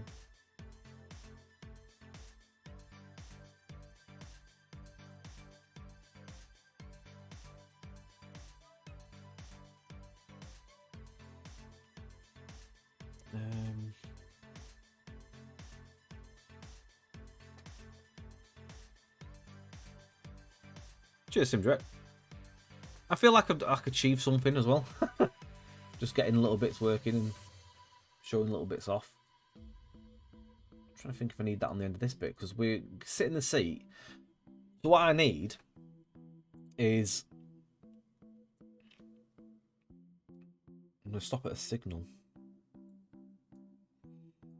which I feel like I need in there. So there's going to be a task missing at the minute.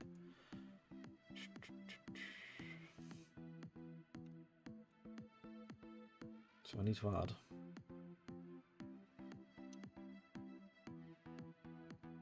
a go-to.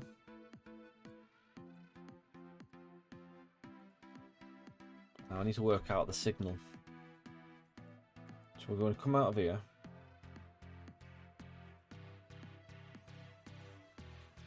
I mean, for example, look at DTG. They'll have departments that undertake specific tasks in a route development progress.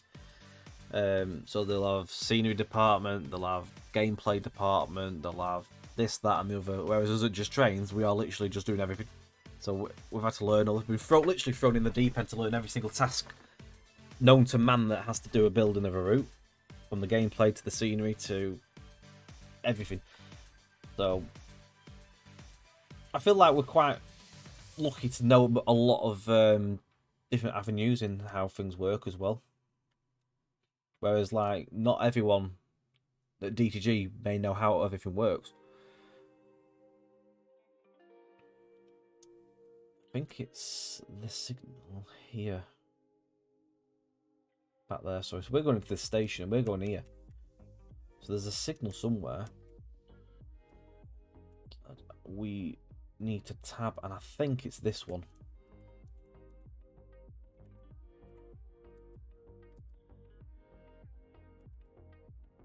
So we need to stop here somewhere.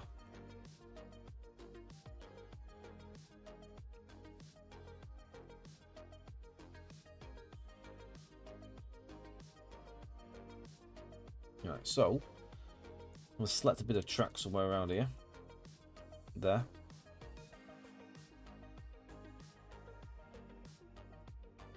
If I get some time, I'll definitely look into making a couple scenarios here and there, definitely. So what signal is that? I have not a clue.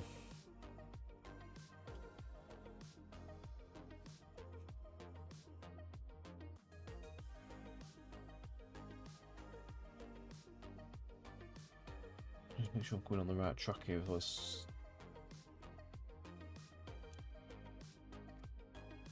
I'm going on this track.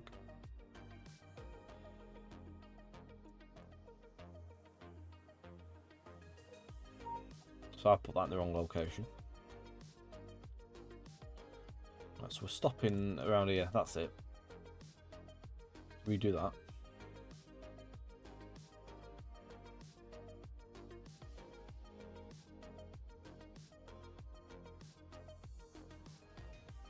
Right, compile that.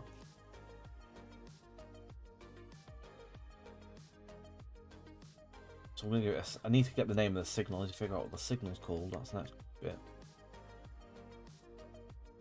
I've not a clue what it is. I'm not sure if the map's showing it or not. I think it's that. Oh, it's VE24. Got it. So that signal is VE24. So I'm going to stop it.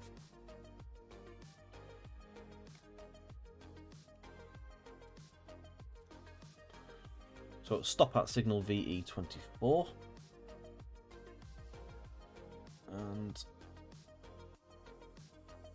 We don't need a wait or anything on this. Josh of Tech, not a problem at all. All the best.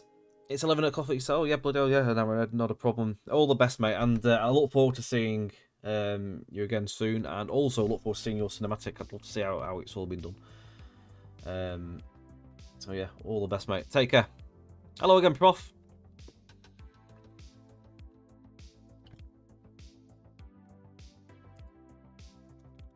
Put a bit more tolerance on that.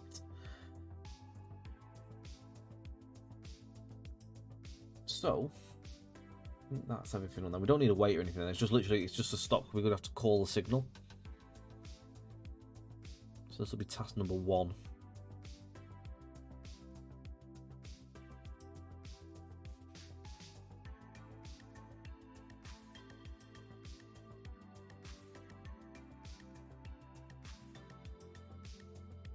This is right. I think I'm doing this the right way. Let's double check this. Soon find out.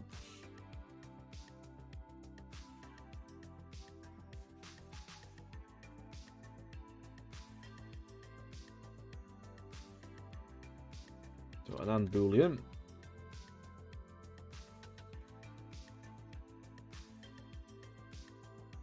So that and that basically means them two, that and that together. I'm gonna put a sequence to a branch down here.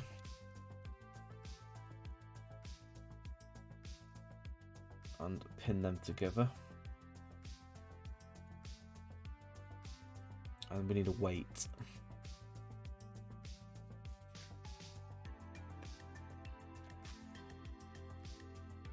CO1 underscore signal VE24 request. So again, the old tick and untick. That fills the fields.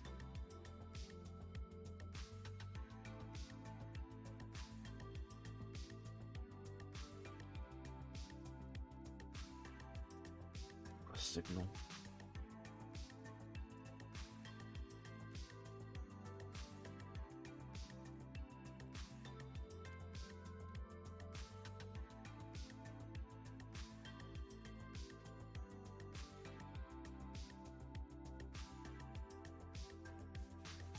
Tick the box. So basically what I've done on the UI, so hopefully when we stop at that marker, it'll fire in the request signal task. Press tab to request the signal into the station. And then once it's done that, it should hopefully work. So I think everyone's right in that.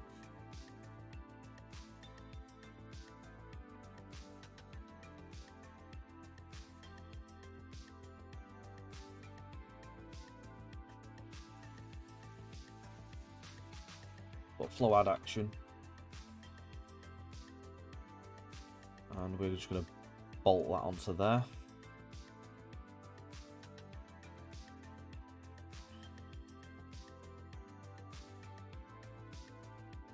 That hopefully will be the next bit working. So let me just compile the timetable because I've done a little tweak to that.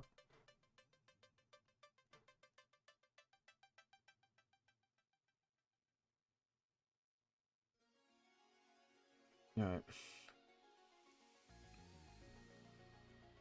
We might actually get somewhere now.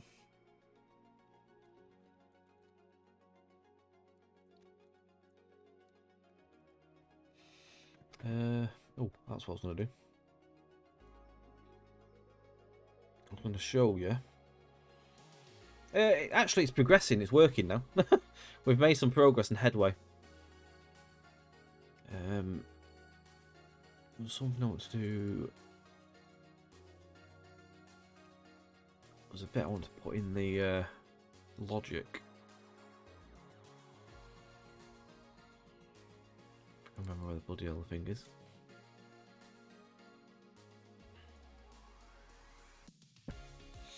Slow, but it's all progress is good progress. I can't remember where I've got the. I don't think I've got the logic saved to do it. We might have to do that next time. It's basically where you lock the camera. I've got some stuff in a folder where like sort of like pointers and stuff to just assist me in showing you. But I don't think I've actually saved anything to do with the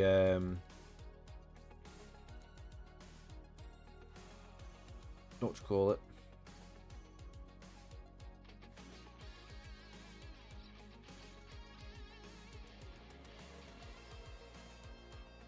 No. What I'll do is for the next one, I will put that in there. So I'll show you how you can lock the cameras and stuff like that, because I can't remember what the off the top of my head what the actual command logic is. So we'll have to skip that one tonight, but that can come in next time.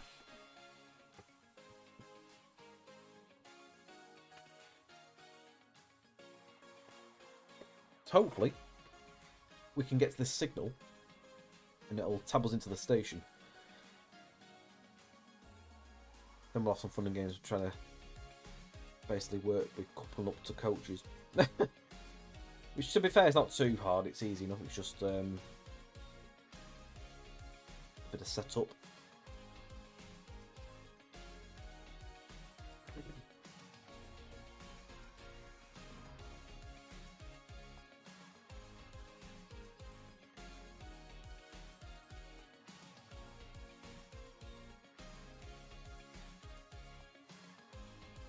Yeah, I'm happy that it's working. We had a little bit of a faff with some junctions before that weren't playing ball, but we managed to work that out as well, which is all good.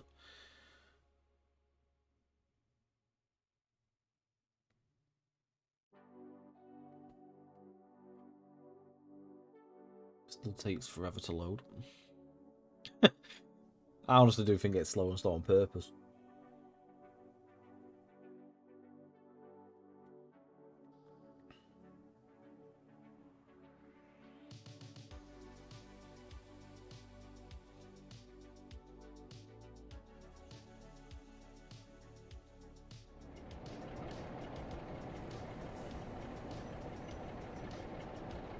Right.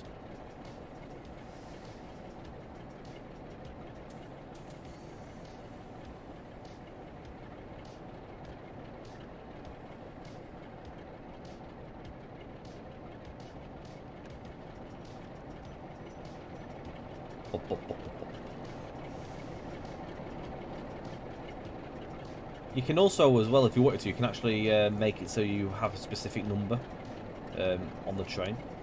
You can actually override that. Pretty simple. Do it on the timetable. Show you that.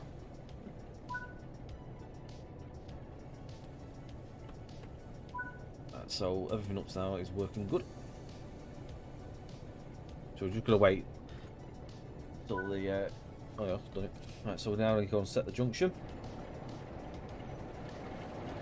So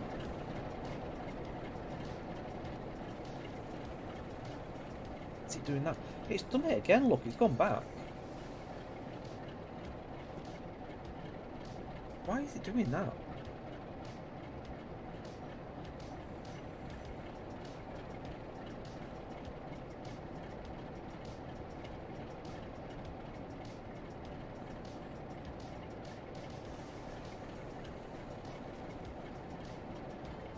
That was working a minute ago.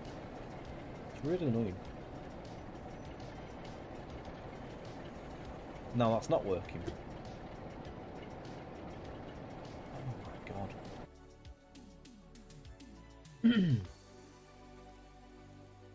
Give me strength.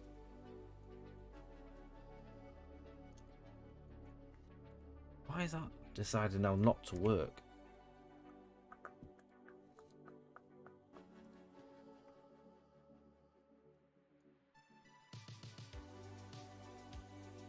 What the hell?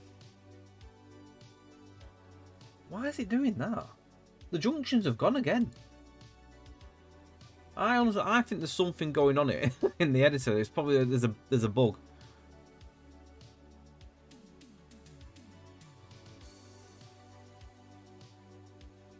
The actual thing in the junction's now not showing again. It's defaulted itself to not set.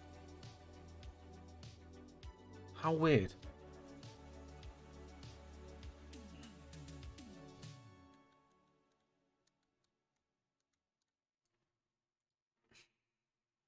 It's definitely playing silly beggars.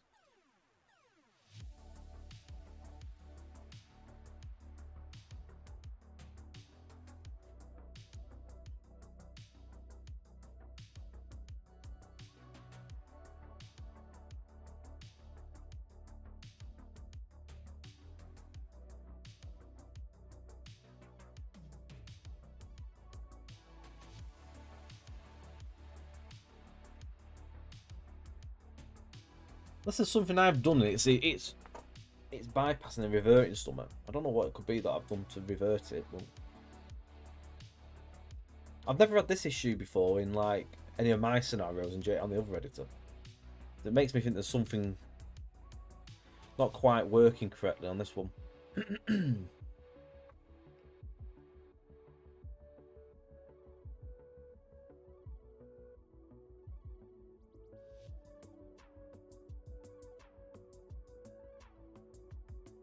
No, it's definitely not as straightforward as TSC. It's a lot more powerful. Definitely a lot more powerful, but it's a lot more in depth and a lot more involved. There's a lot more head thinking. Whereas TSC is just a couple of clip boxes really. It's very easy to make a scenario. Very easy to put the AI in. For this one you've got to plug in all the objectives of what you want the player to do. You make it as hard as you want though at the end of the day as well. You make it as either simple or as complex as you want. Bear in mind, the more complex you make it, the more work you're going to make for yourself. My first couple of scenarios were pretty simple. And I thought, oh, let's go a little bit more in depth. And I soon sort of kicked myself, and I thought that for that. Because I brought a lot of work upon myself. Good at working, like in the end, but my god, it's a pain. Let's see if this has worked out.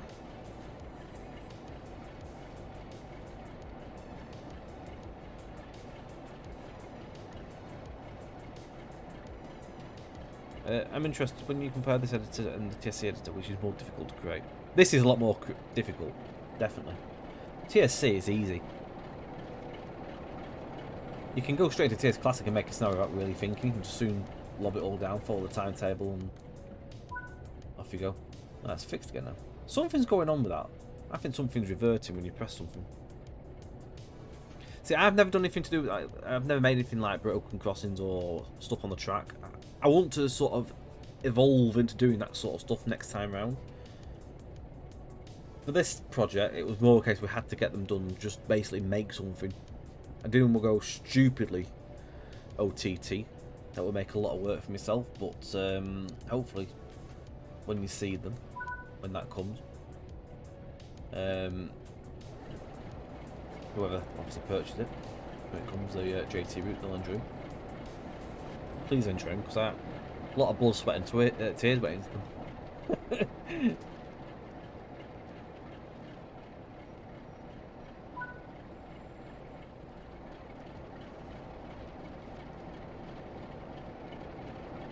Yay! What I will do at some point is probably make the AI do a little bit of something around here. Maybe have that 08 or another 08 or something around here, moving around. Makes it look a little bit more busier. Right, back into there. Please. There we go. Now we're cooking on gas.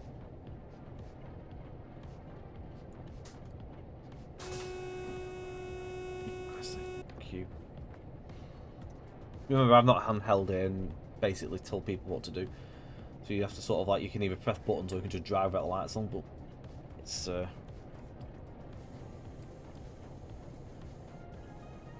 easy enough. People should know what to do at this point.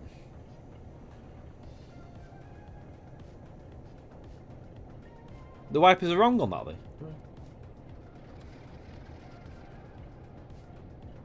We fixed them on ours. Just saying.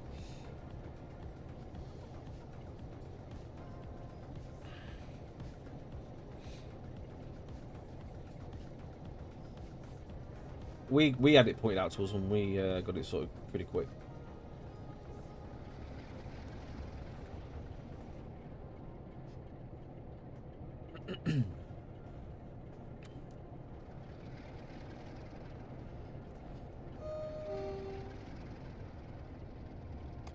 But you can't.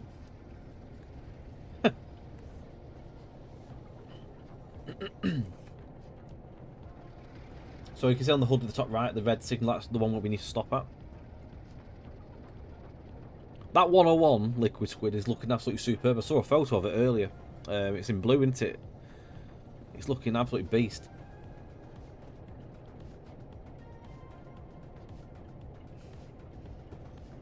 You're too scared to write an email. So I think we have to wait at this red signal. I'm presuming because the other 47's not. It's just arriving at the platform now. So what are we waiting here for?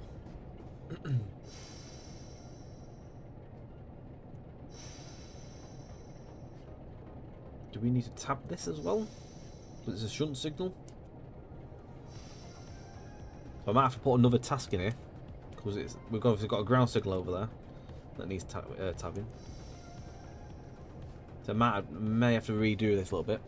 Let's just tab this one. Oh yeah, that is yellow. So why is that red? Is that broken? Let's go through it and see what happens.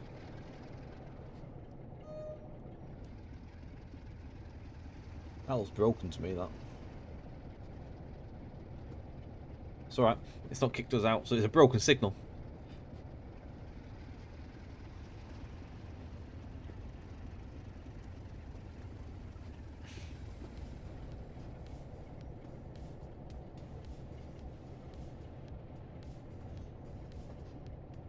Thanks, Steve. Honestly, stuff like that, and comments like that, I always pass on with the team.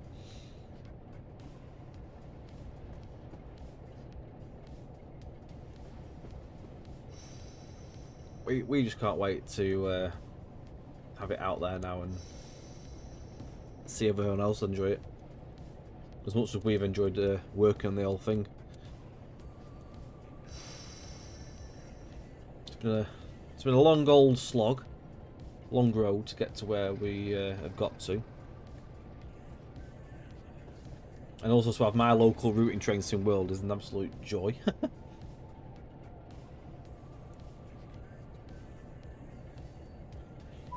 Right, so it's not giving me the frigging task to tab it. I'll have to tab it anyway. So there's a bit of something not quite there.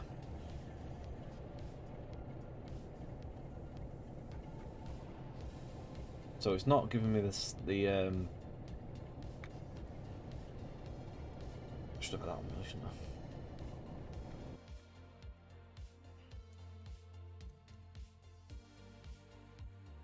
I can't disclose what the collectibles are yet. Some cool ones. There are some cool collectibles.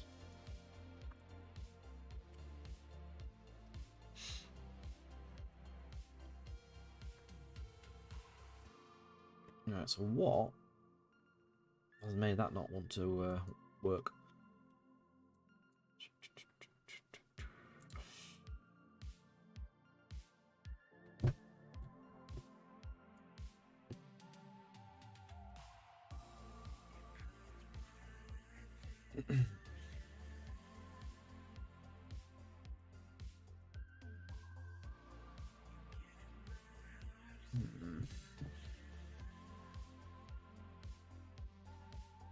Right, just literally bear with me a minute. I'm gonna just have a look at something I've done on another scenario. I've got to open the other editor. I want to just double check this because I feel like I've got it right, but I think I may have missed something.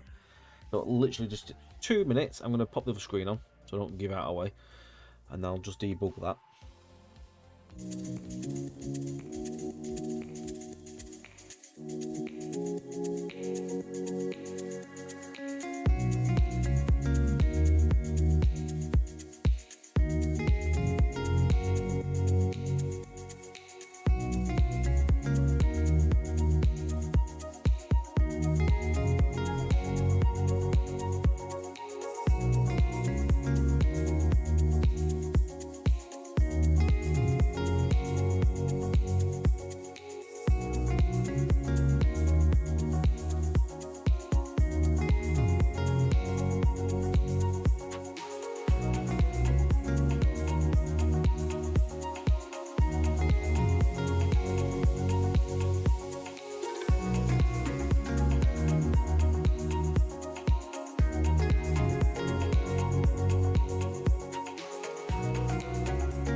Right.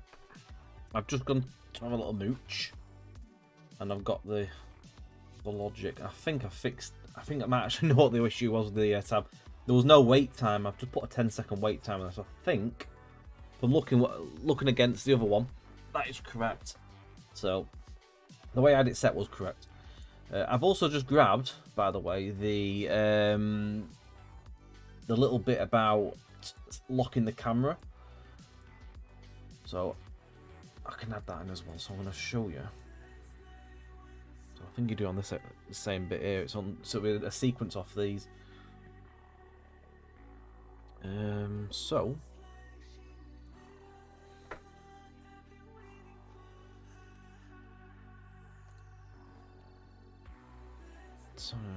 So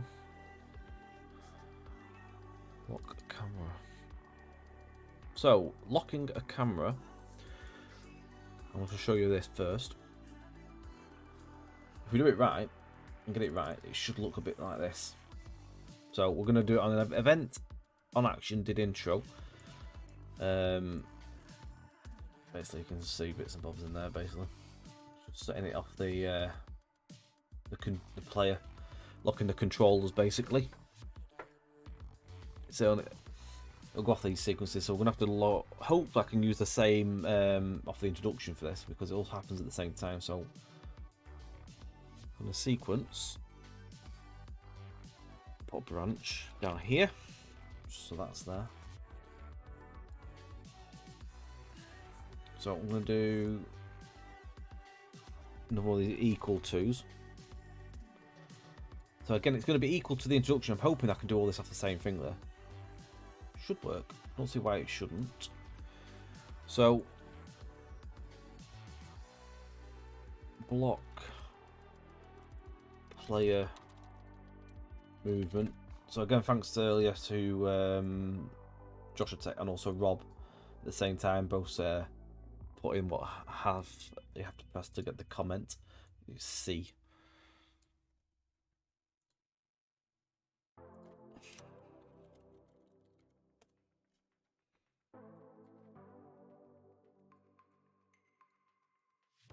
Move out there. Then another one.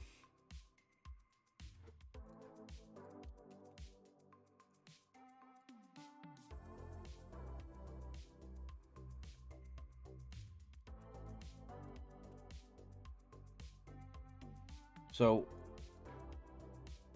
on here, we're going to put in cast to TS2 prototype player controller, and then I'm going to do an object get player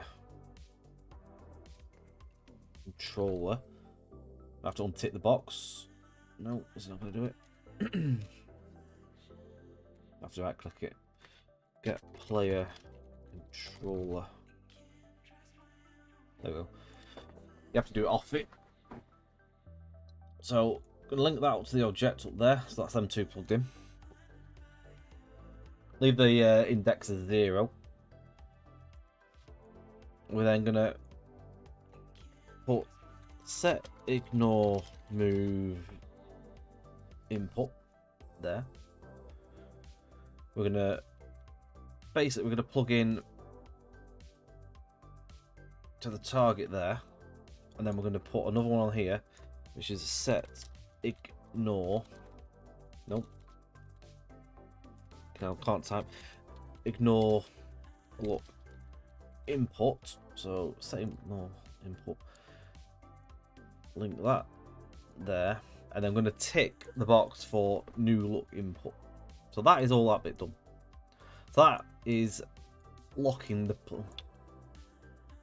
Without doing that. That's locking the player's movement, basically, at the beginning. You'll be able to move your camera around with your mouse, but you won't be able to walk around until the introduction's ended.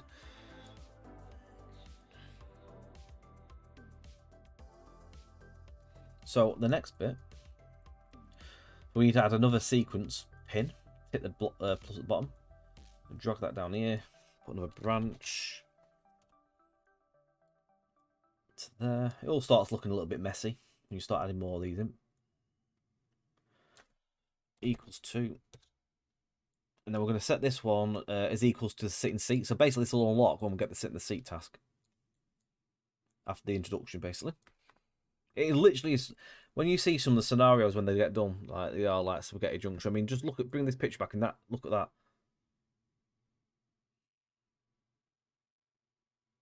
That is, to be fair, one of the the Blackpool scenarios that it won't mean out to you though. That's just looking at that little bit what we're doing here, so it doesn't really say, it won't tell you anything. You ain't getting any sneaky hints there.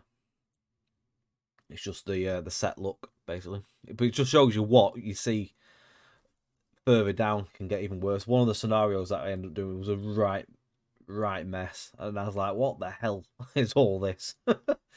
When you look at it, like when you look at it like that, it looks really like messy. But when obviously you zoom in close and you look at little bits, you can see it's just where you need to like look where these bloody lines are going. You might sometimes have to sort of move things around out of the way just so they're not in. If you do that, you can sort of see where they're going to. Then it's not so bad. Just making sure that everything sort of like isn't overlapping each other. Doing that works. Where's my music gone? That's the question.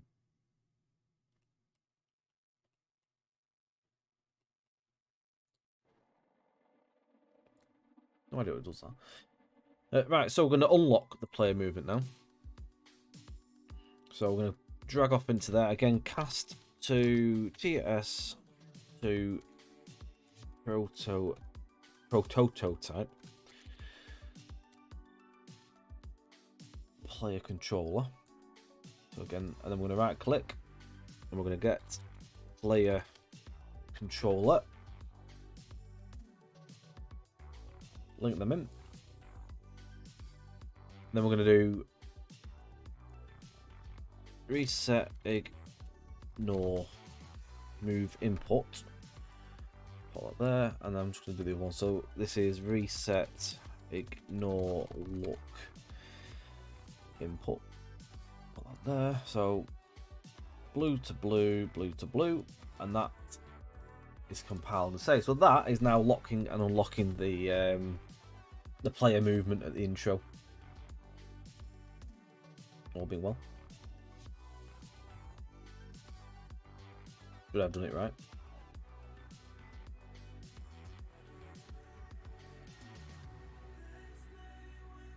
You'll notice as well on this one, it doesn't actually have a tick box at the end because it's just unlocking.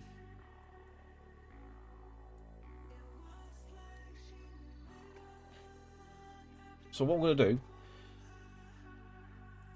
we're going to play again, so I can show you the camera move. I also want to just test that tab at the signals, make sure I've fixed it.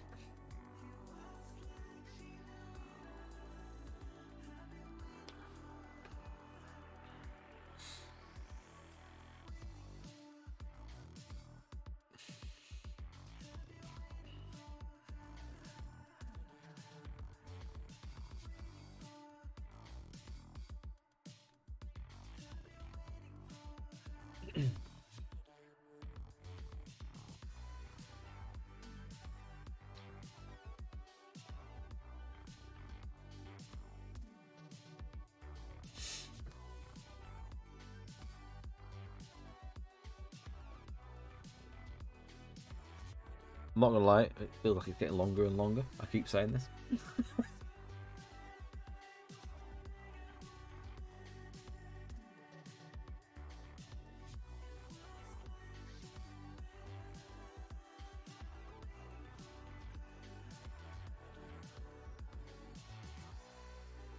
What I could do actually as well, when I could actually add another subtitles box. So basically, when we set off, I could actually have a pop-up message at a specific time saying there's a red signal. Treat this as a yellow. Which I might do that actually, because otherwise players would actually just, if I ever was to release this, not to say that I'm going to release this, but people have a freaking clue. I mean, if you look at the HUD, it does say yellow, but not everyone has the HUD and shows all signals and stuff, so people do turn things off. So I can still move. Why is it letting me move? That's meant to work. Fuck's sake. Right, we'll come back to that in a second. Test the rest of this. That was meant to have locked. Why didn't it lock? I don't know.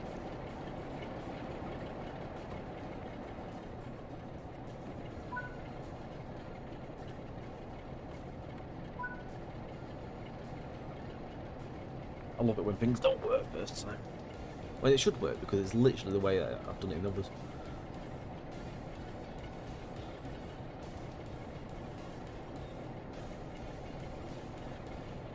Whether it's the way I've put it in an order.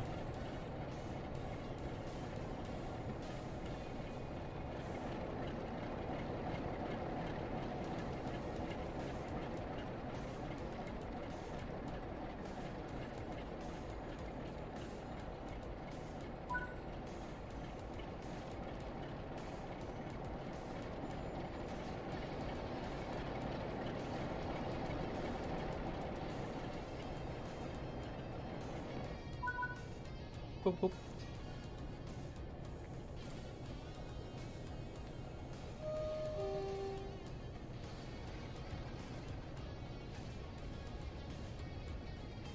Put the debugging screen on.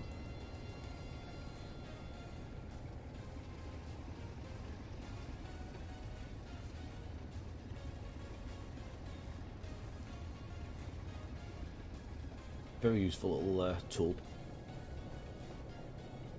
What I'll do is I'll put the these commands that we've used this evening into the description for the YouTube video, should anyone want to have a little play with them themselves.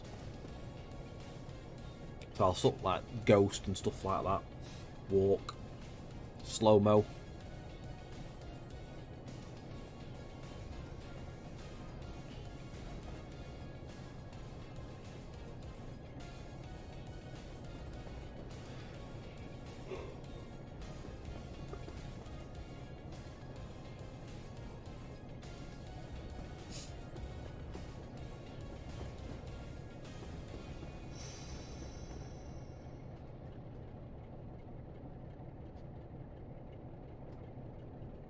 Let's have a look. Let me pause for a sec.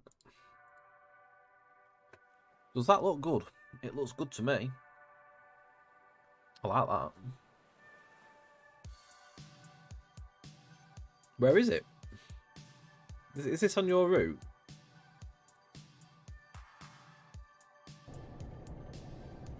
I'm going to go for this without tabbing this time. Today, the other train's going in a little bit early. That's obviously the stop we're going to buckle up to and thingy.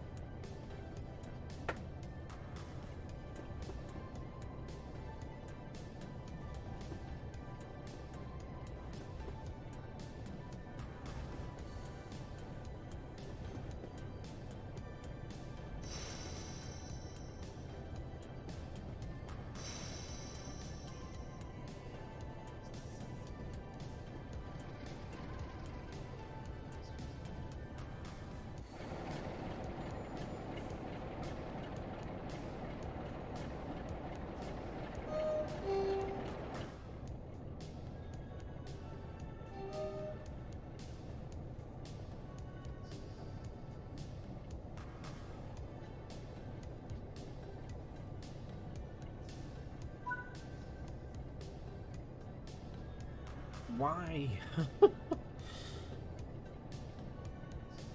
Why is it not having me tap the task? It's missing something somewhere, isn't it?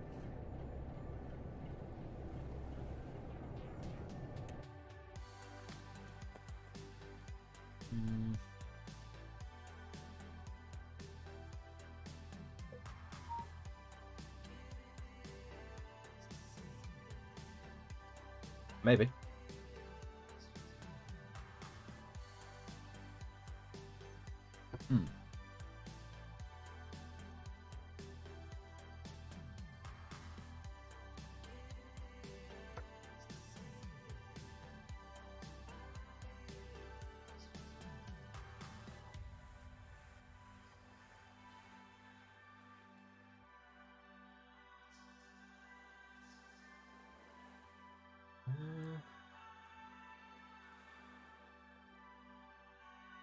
I complete notifications ticked.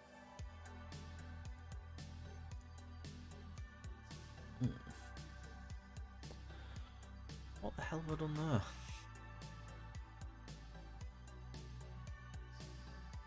Because otherwise that's set up correctly as far as I can see.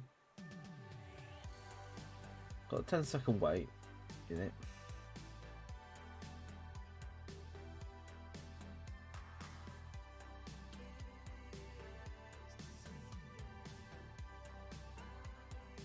I don't think I need to lock it. Doesn't need locking. Most of the point as well, why the hell was it not locking my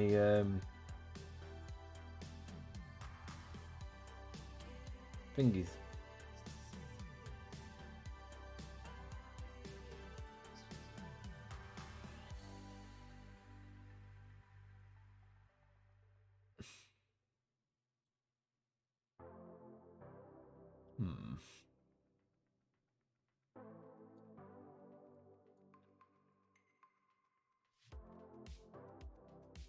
I'm presuming it's not an issue with me using the introduction twice.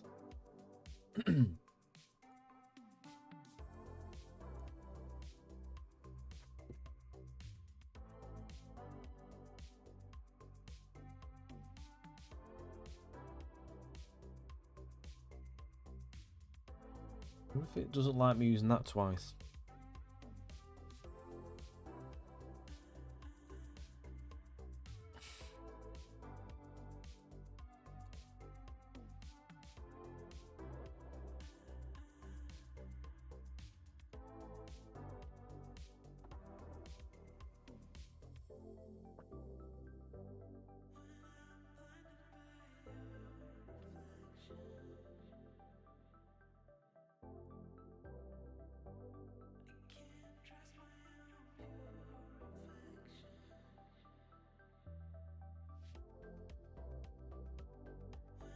Could be. Yeah, we could actually. That might be why, you know. Wrong way around, isn't it? If I unplug.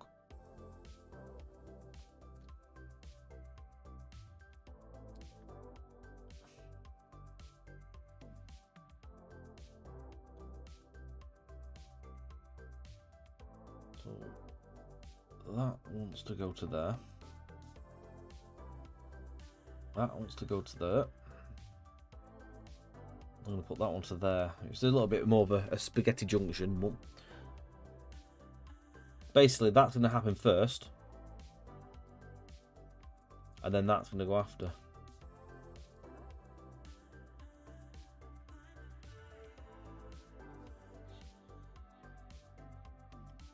I'm not overly sure what's going on with this though. Everything looked right. Everything was literally set as per what I had on another scenario, which is really baffling.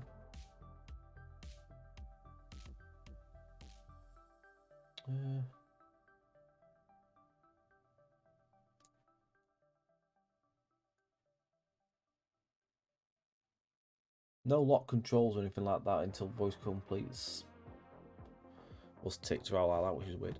Let me just double check the number of that. So that is number 1. Flames Games, good evening.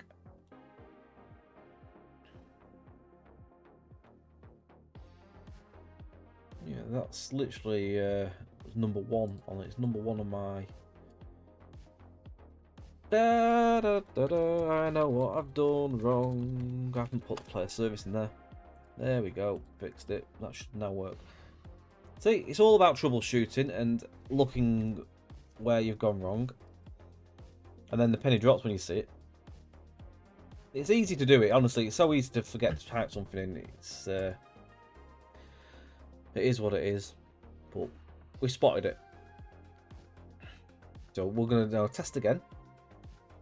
Hopefully we have some lock controls. And hopefully now we're going to have a proper tab task.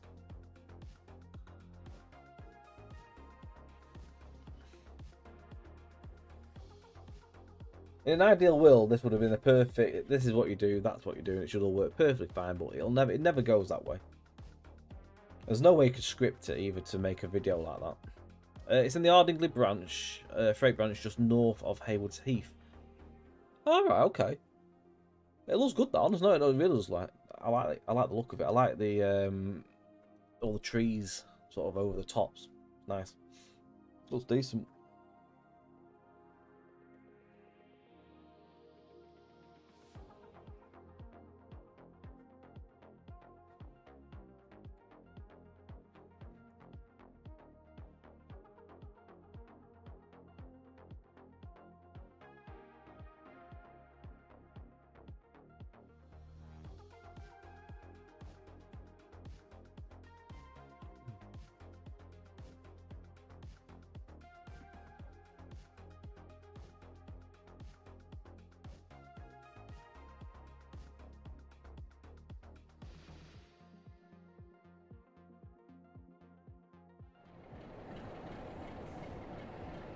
I mean, a lot of control things not quite gone to plan, so we'll... Oh, hang on. No. We'll have to sort of ignore that for now. I'm going to have to re-look into the locking controls. I just sort of like did it on a whim. We'll come back to that probably for the next stream / video. So I'll keep you out for that one. I'll have to do a little bit of digging on that one. I don't want to waste any time with be right back screens for it. I did sort of say I'll do it next one anyway, so I just thought I potentially may have been able to crack it, but I'll get it working. We'll get it. I'll look into what's needed, and then we'll do it on the stream. So waiting for the sequence. Sorry.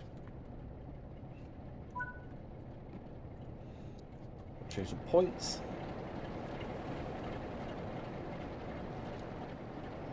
Points are still being good, which is good.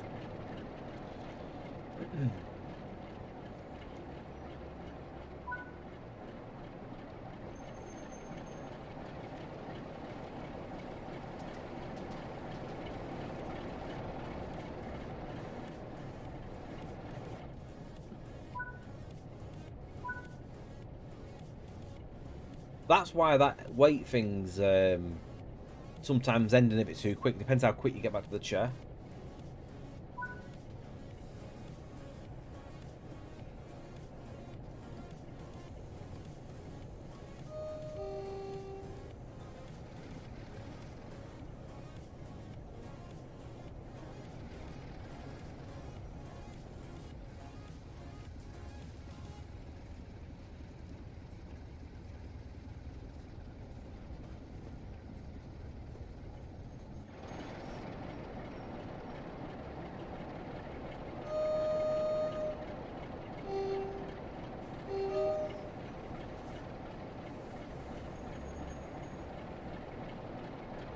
Good screen editor when you're playing, always is.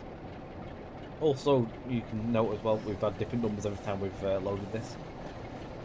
So, if you want to bypass your number, you can easily do that. Which I'll show.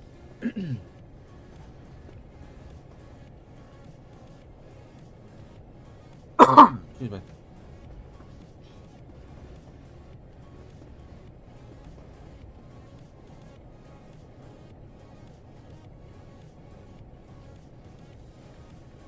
Once you've got everything working in the snow, you can then tweak things. I mean, we've got that's not a red, by the way, it's broken.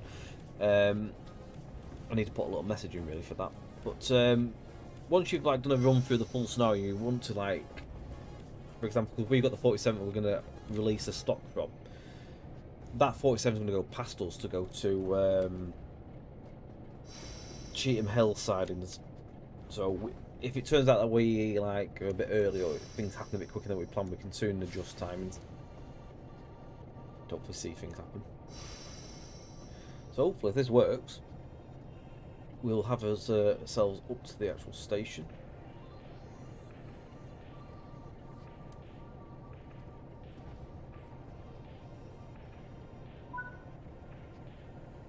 That train stopped yet? It's not stopped yet.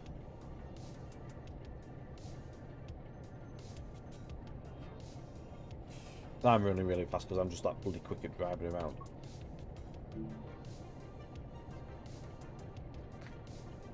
I know there's a train in the section behind. I'm going. Still not stopped yet.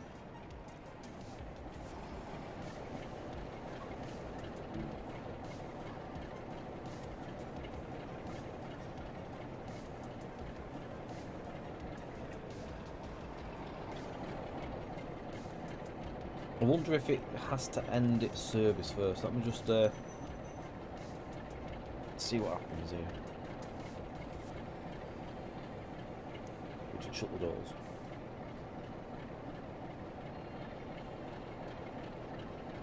Right, let's try again.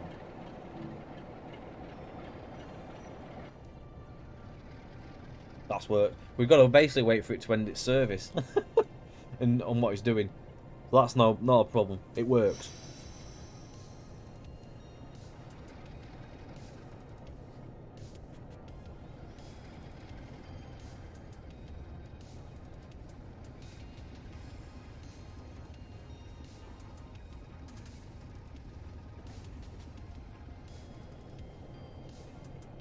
So we're going to get as far as stopping the platform.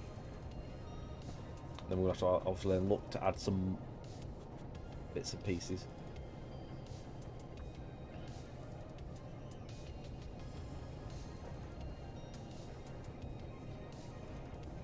That's just a static at the minute. We'll probably work into putting that in as a movable AI at some point. It's just at the moment, until we know things are working, we can work timings out and stuff. I don't want to do that. No, not a problem, Prof. Yes, you can. You can literally set a specific number for that scenario if you wish. I'll show how it's done.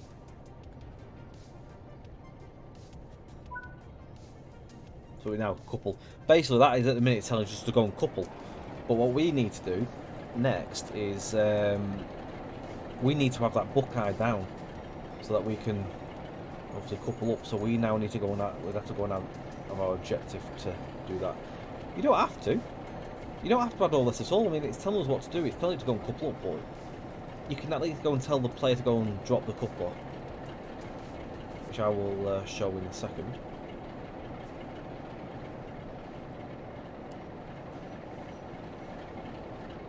So it's all. This will be a little bit more long-winded because you can't just do the tip bots on the snap ribbons and stuff. We go and get the RVM now for that coach. So this is the rear of the other formation we'll go and get. And all that. Well, yeah, so go and put your own number in that train. What number would we like to see, people? But I'll take the very first number. It's got to be specific for this like class, though. It's 47.4. 810. We're not having 810. It's not right. It's got to be right for the 4.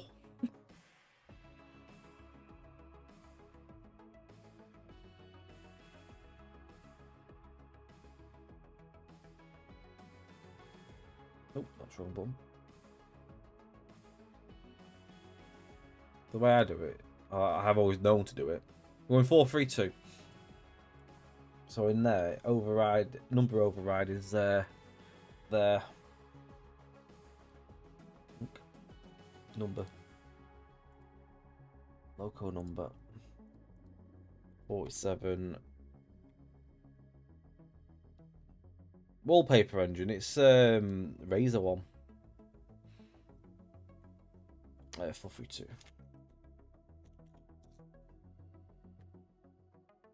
You could probably have a couple of them in there. It would pick between the ones that you've defined, I think. Am I right, Rob? I've only ever done it with one number, so we want this to be 47432.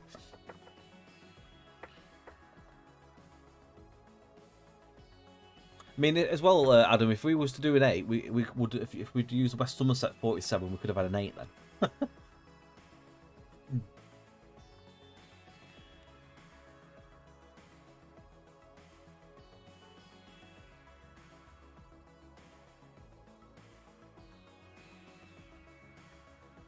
What I'm going to do for now,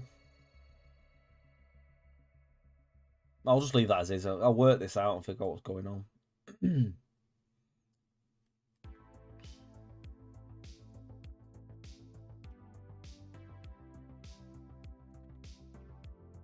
Check some angle.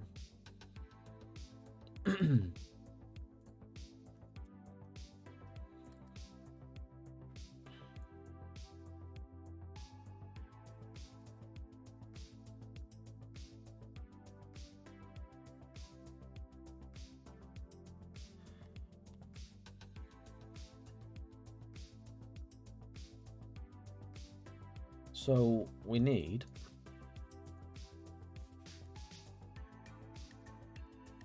all equals, put the name in, don't do a Tom and forget.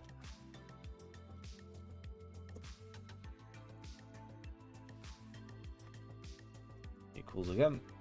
So we need to change the task number. So this is now equals to task at Manchester Victoria. So once we've stopped there, it's going to be task 2.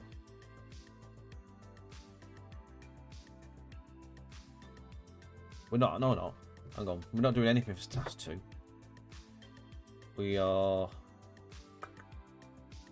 Oh, are we? No, we are. Yeah, we need something in there. So we're going to stop there and we're going to do a drop the Buckeye first. And then we're going to be able to get back in the seat and couple up. We are. So it's task, as I said, number 2. So we go back a number. So it says 3. You have to go back 1.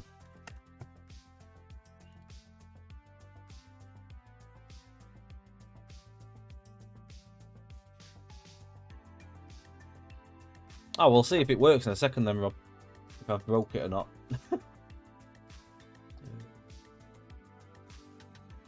Non-boolean.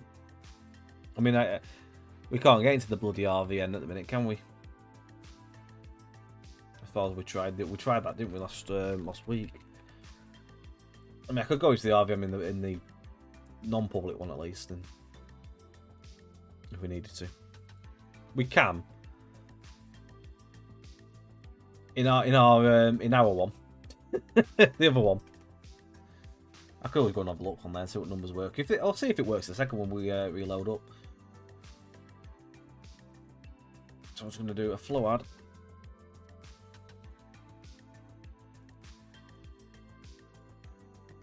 Now we need I think it's a button. Just to double check because I've got what it is. This is the fun bit. You need, or it's a lever, a button. The Buckeye is under a button. It's not a button though. It's just what it's classed as. So we're going to add a button. I haven't actually done it, so this is where we need to go back to this bloody button.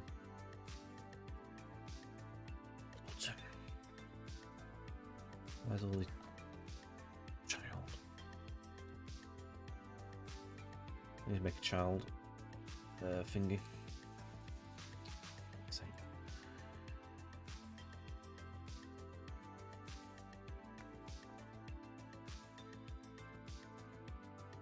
I don't know why I didn't do a button. I did. Button. I've got one. Why is it working?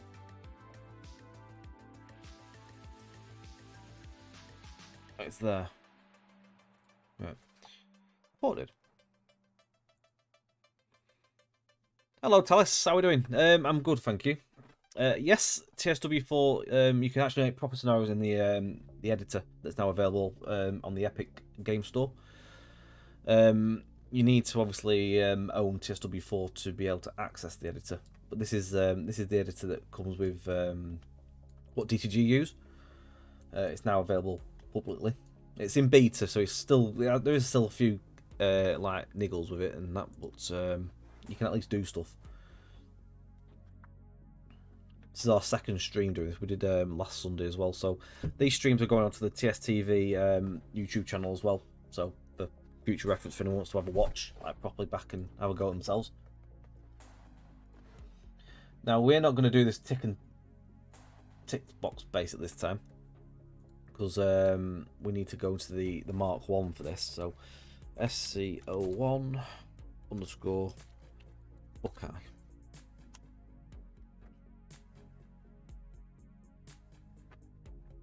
So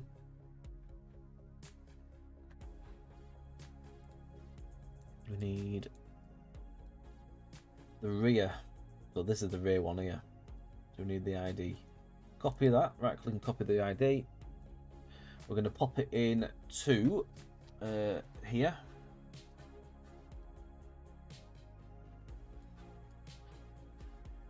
And then, no, I used to have a Discord channel many years ago, but the problem is it got that chaotic. I ended up removing it in the end. So what we need to do is put the RVM. Now we need to find the right one.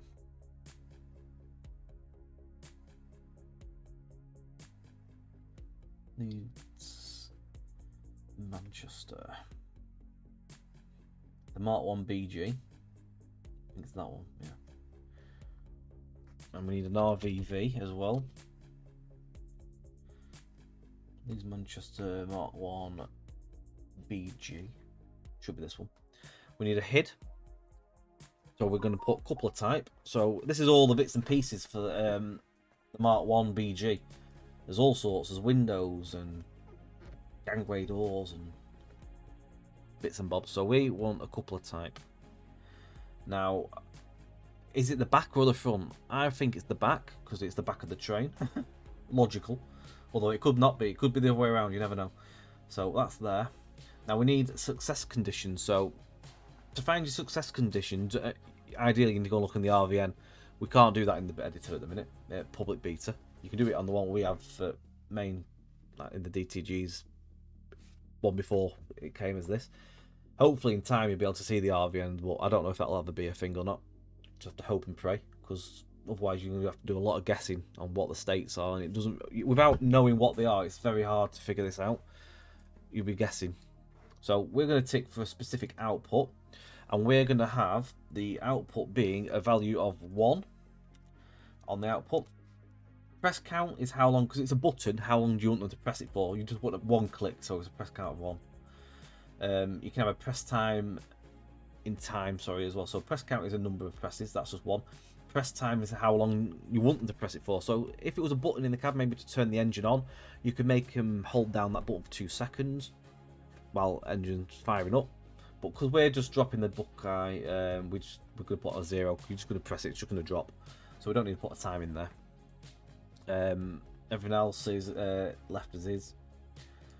We don't need to, I don't think we need to lock or anything like that. I'm just double checking on what I've got. So no, we don't have to lock anything. So all we're going to do in here next is go in the UI, and I'm going to put change coupling.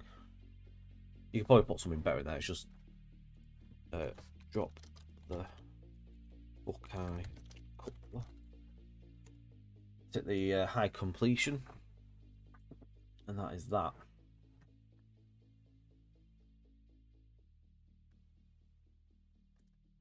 And then we're going to drag that into there. We're going to tell the driver to get back in the seat again.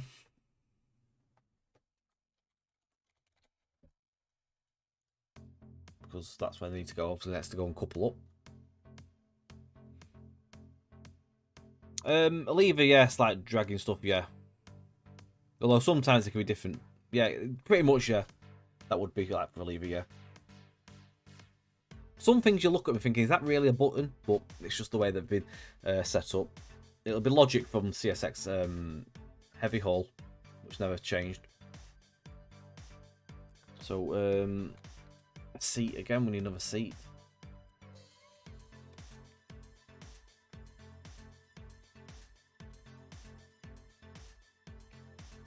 Sit in CO3.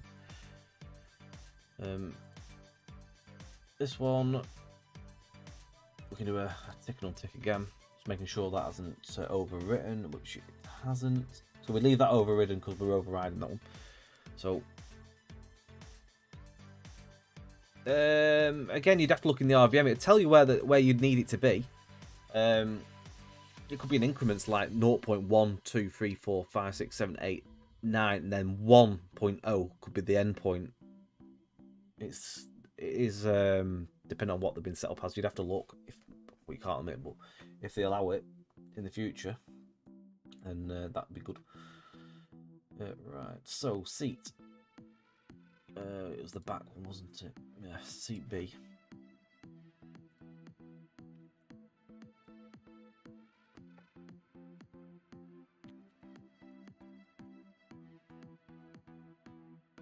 So.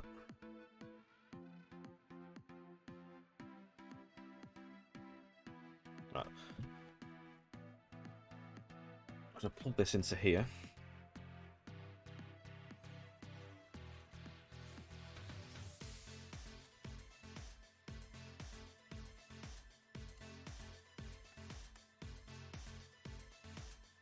Take that.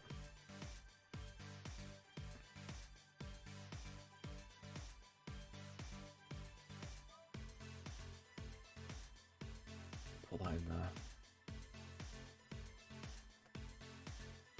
So that is that next section essentially. So then the next bit will be you're going to couple up, which will be on the next task. So you compile that and save. It's basically little bits of logic for each section of the task, and then you want to go to the next bit, and it'll put the next bit of logic into there. Which is looking good. You see, it's progressing. We're getting there. At this point, we're sort of like halfway in the scenario,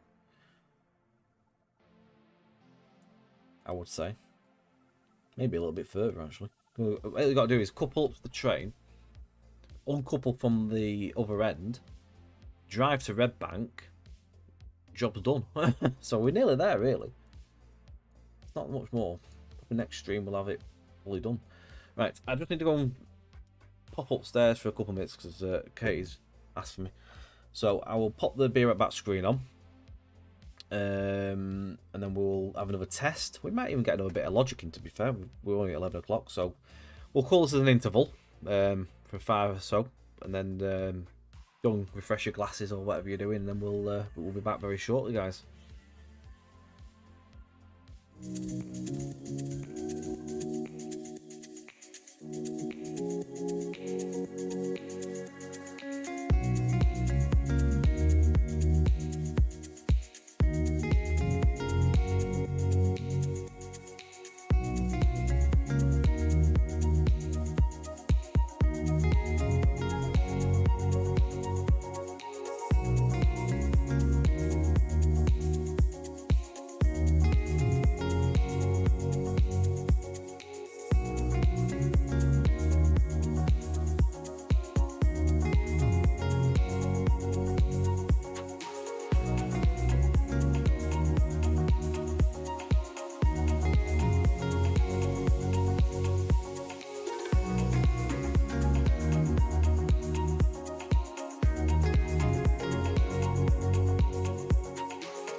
Hello, right.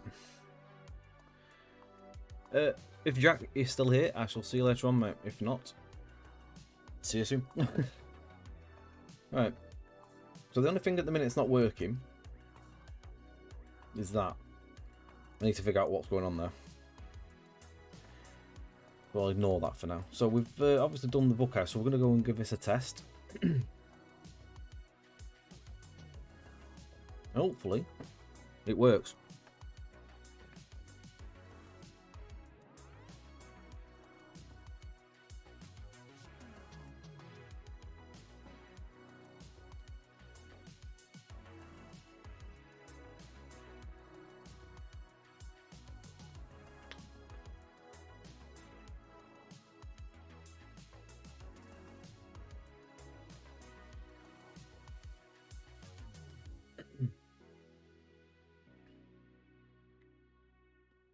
I still need to add in that little pop-up message as well, alerting of that signal.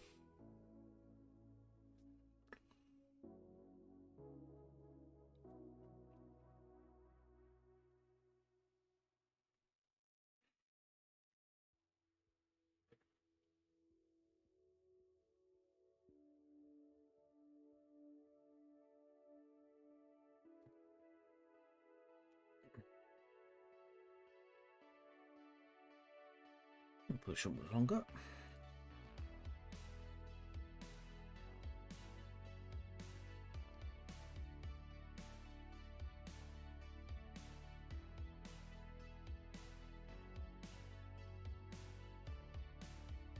You know it's really following because the little drop down box disappears.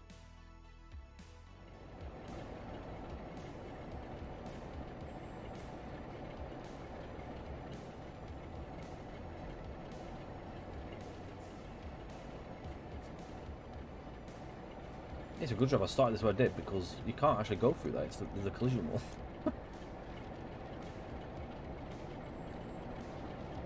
Oh, nice. Nice, Judge. How early are we talking?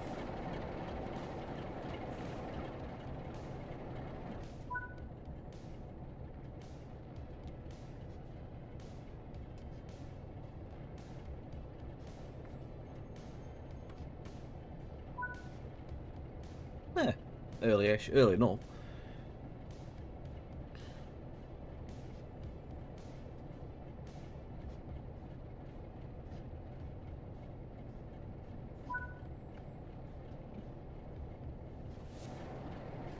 As Rob was saying as well, yeah, 6 to 7 hours over 2 streams isn't actually logically that bad, and that fucking points lever's gone back to freaking there again. This ain't gonna work. I see it. There's something somewhere when we're doing a certain thing in the editor. It's wiping the states of them points.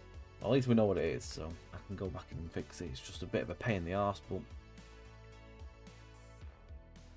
yeah, it's doing it all. So junction reference 1 is the one over here. It's really annoying that. Please get it fixed, DTG.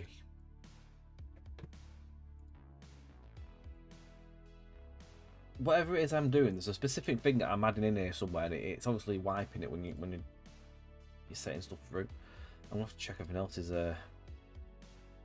everything should be actually, because there's nothing else like a junction reference. So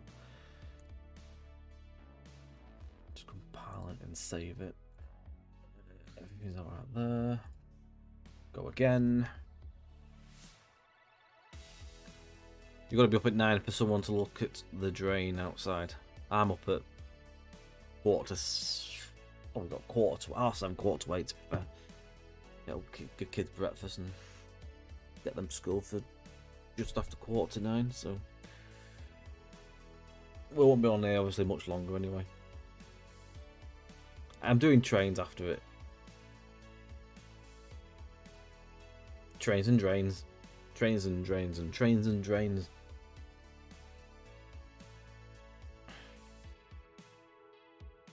I was out doing trains last night. I was driving the Western train. I had an absolute whale of a time. It all went wrong. We lost brakes, which was absolutely brilliant. Luckily, I wasn't moving when we lost brake pressure. I was on the last trip. We stopped at North Pier to let people off outside by the tower, and literally, as come to a stop, it felt weird because it didn't grab properly on the air brake. It took a bit to get it stopped. It stopped. Anyway, sat there. People were getting off. The doors are open. I can see why the doors are open because on the dash there's a light that says the door's open, so conductors are opened up. Anyway, sat there and I'm sat looking, thinking. I looked out. Bloody hell, we're moving. I'm like, what? So I had to whack the handbrake on, big hand wheel, to stop it.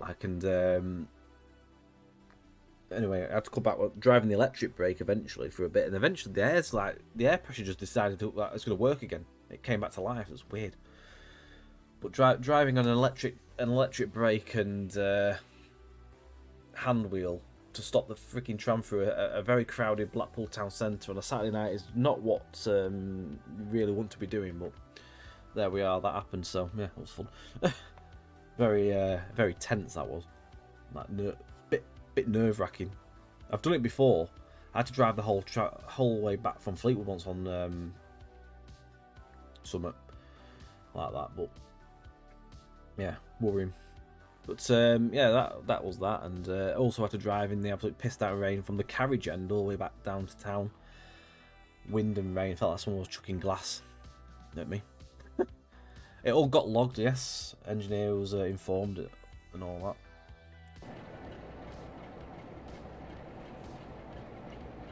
So I'm at the pool today in 7 degrees, pool being -1. It is, yeah, the weather has dropped really quickly. It was really cold last night. It was freezing.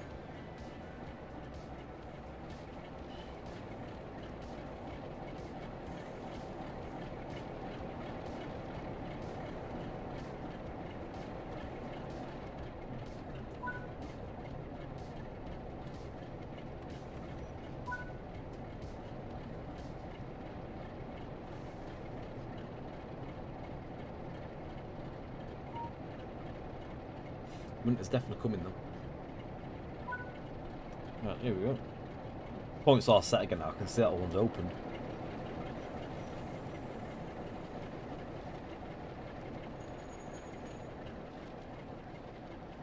We'll probably class this as the last test for the evening. We'll probably get up to Manchester and leave that as where we are then, because well, it's going to get quite late, so we'll leave the next bit for the next stream. I think we've done some good progress this evening. We've done some troubleshooting, lots of troubleshooting. We've got lots of things working. So I think we're going in the right direction here. I hope, again, I keep saying this, I hope this has helped somebody out that wants to have a go at making a scenario. So if it can at least help one person make something, I feel like I've done something. So it makes it worthwhile. And I mean, the video that I posted last week is definitely, it's been viewed because the views are still going up. We're about 1,100 or so views now on it. So over the week, it's gradually getting more people watching it, which is nice. So I presume we might get surges in viewing on this sort of stuff when obviously DTG also do their editing streams. So, but I say these videos are, the aim of them are to put them on YouTube, because if I leave them on Twitch, they'll just disappear after so many weeks. So, and all that knowledge will just be gone. So we need to keep these videos going up and putting them on YouTube for people to watch for weeks and months and years to come, really. Because this is the future of where things are. So give it a few years and we might have loads of people knowing what they're doing. Making content. I haven't forgotten about that message as well. I need to put that in. I need to make a subtitle. Which I could, to be fair, what we'll do, we'll make a new dialogue subtitle thing to pop up for the when we set off. I'll leave that in there. That'll be the last bit. I'm not going to mess around with any more tasks tonight.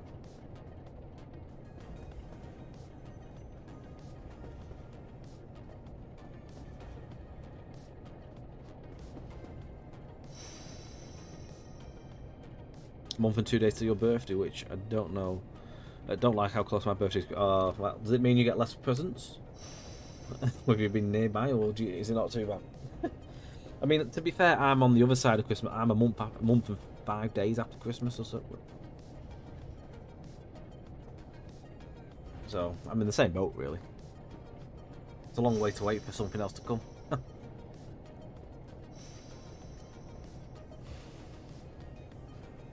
No, it's a long time to wait until when everything all comes at once. Like, I know, I'm exact same. A nice few months spacing out on that would be nice, but yeah, you can't really choose on that one, can you? Right, so we need to obviously.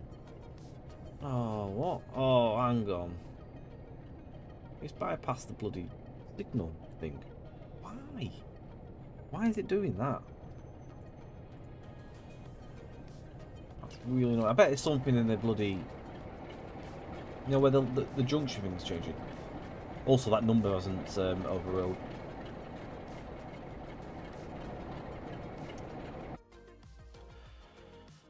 That's annoying.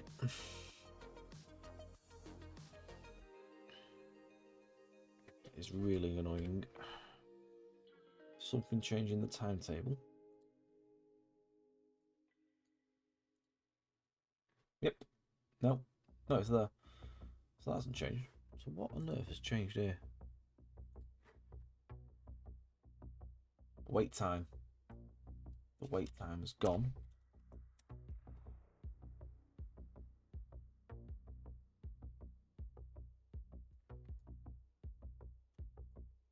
Put 10 seconds in there.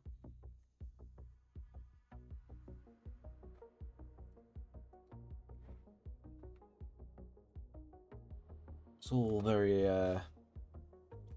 pain in the backside of this at the minute.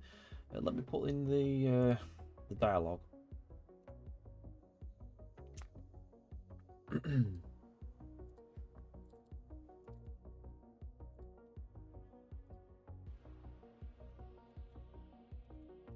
So sound cue. So this will be sound 02. I'm going to import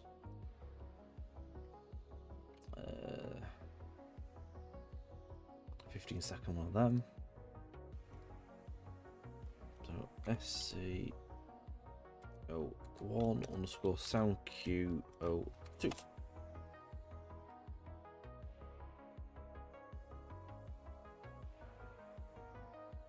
Localize wave player. Plug that in. We're going to look for SC02.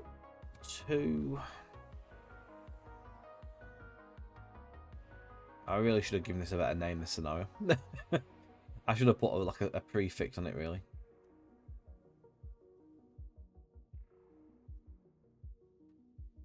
You can tell if it's a new one, though, because it has that black box. There we go. I should have put TSTV as a prefix or something, really, for these. Been easier. Right, so we need to open that. What is the signal? That's the good question. So when we come out of that yard, we have... Oh, another little thing, by the way, you can do is you can move the map around. I don't really ever use this, but you can do it. So to do that, you press left control, right click, hold that down, and you can move the map to wherever. I don't know if you can do that in game, to be fair.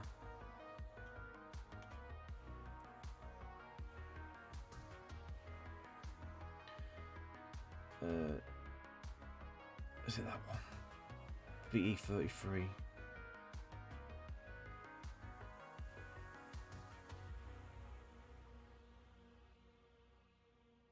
It's limit a shunt signal, that apparently.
Right.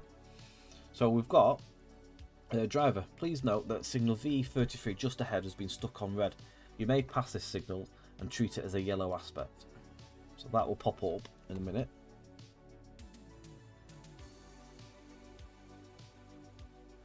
You have to do 2 of these, so you have to press the array button below.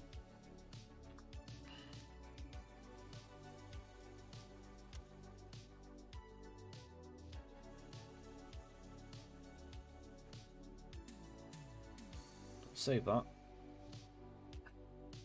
There's the 4, I imagine. No, yeah, it's not easy to make a scenario. It takes a bit of work, Alice. Once you've done a few, though, it's not so bad.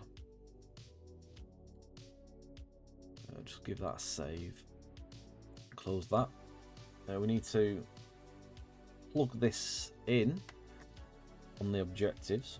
We're going to put this onto the objective of where we jump back into the driver's seat. So we'll go down to this. We're going to pull this onto here, so it's SC01.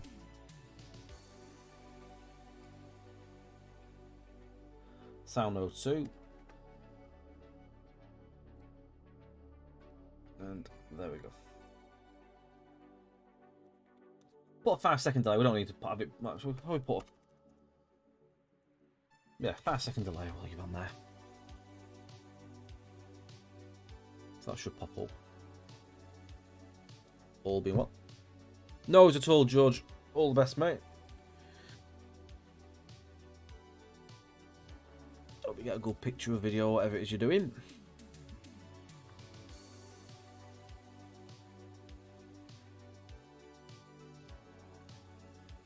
So I think I've got that working again because That was my fault. Whatever it is, the wait time had gone walkabout. So I'm going to save that.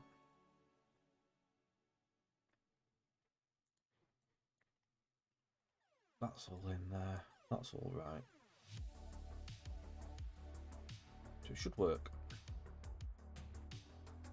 He hopes.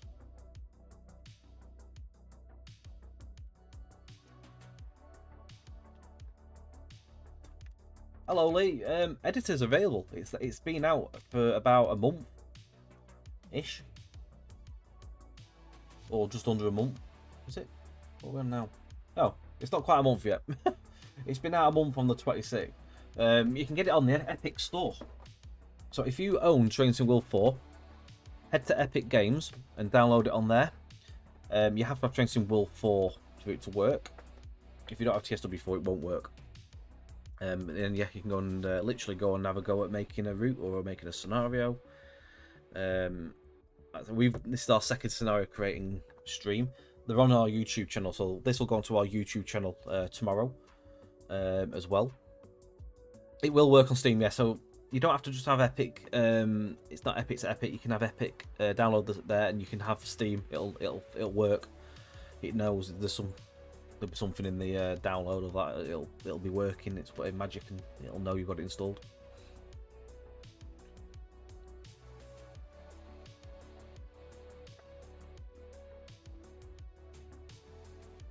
I'd say any tutorials you can find, can watch. DTG are doing theirs as well. They've done some streams on route building now as well. I think they've got another stream coming potentially. I think on another element to the editor. I'm not sure when, but I think there's another one. And I'm going to be doing streams all the time to keep doing little bits. Did it get postponed? Which one? They did one last week on Thursday.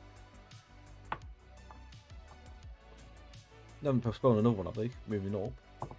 Definitely did one Thursday. I've watched back. Shows how to set a route up.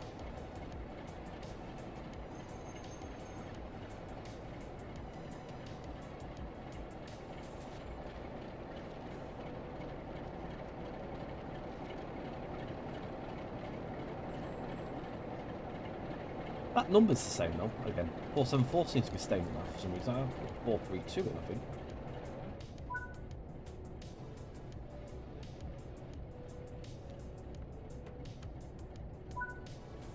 That's fair play. I'll definitely keep an eye out on our streams, because I'll be doing bits and pieces for scenarios.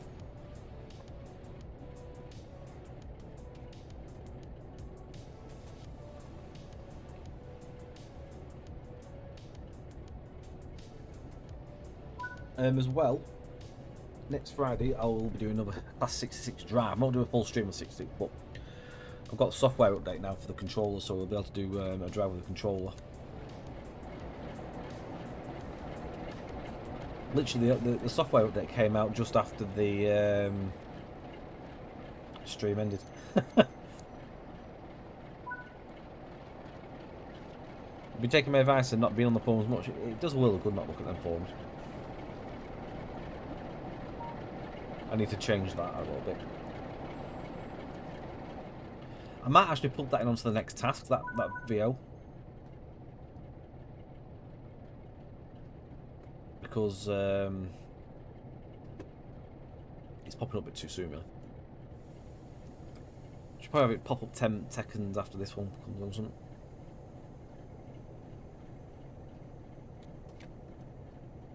Hopefully this will work. This time. Fair play. I keep an eye on our thread. That's the only thing I literally really look at is our thread. Because I have to respond to stuff anyway.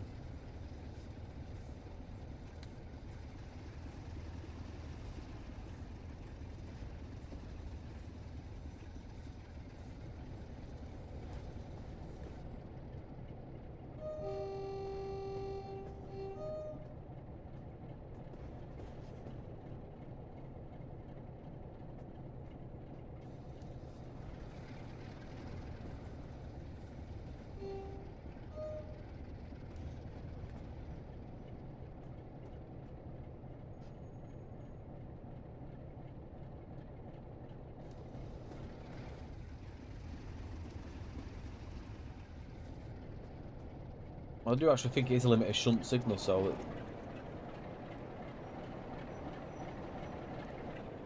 No idea.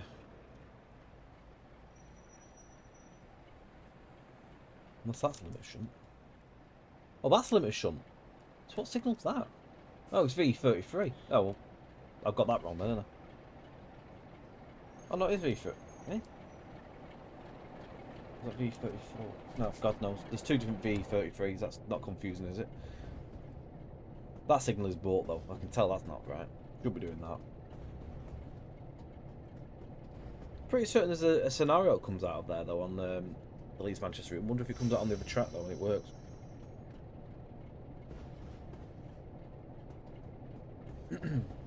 So hopefully this ain't going to bypass and skip the tabbing section.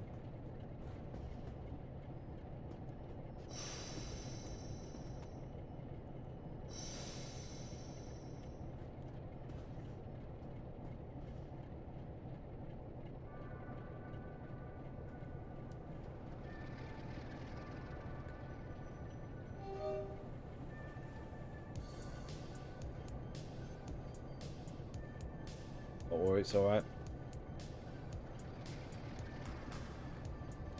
Going back to your message earlier, Prof, I just totally come back to me. You mentioned something about mastery earlier. East Coast Mainline. It's balked, I think, isn't it? I don't think you can. The mastery is broken, isn't it? What here? Come on. Why is it not working? What did they? Oh, okay. Oh. Why is it? It's skipping the bloody tab. For whatever reason.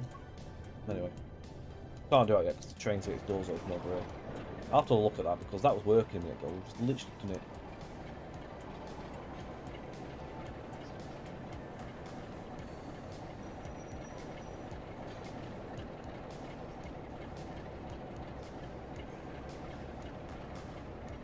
I've also noticed that when the train ends its service, the tail lamp disappears.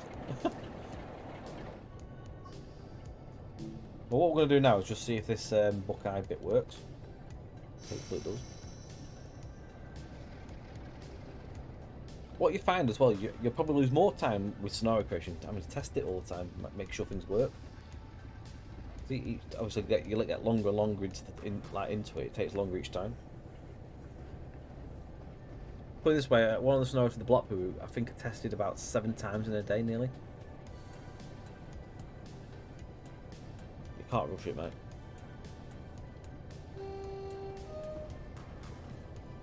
I think the snow was about 40 odd minutes each time when I tested it, so it was like nearly a day gone by the time we faffed about.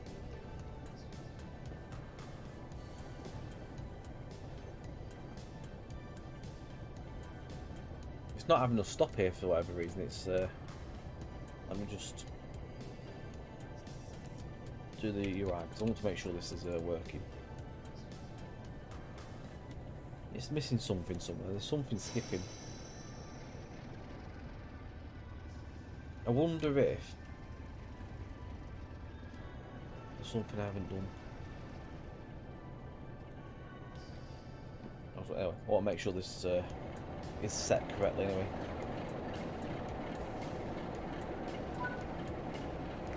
That would.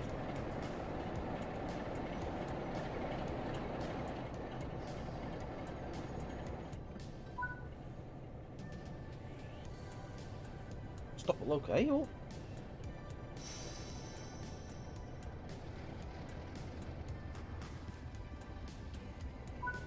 Something's gone a little bit whiffy there, hasn't it? It's gone all wrong. It's all ordered up wrong balance of it.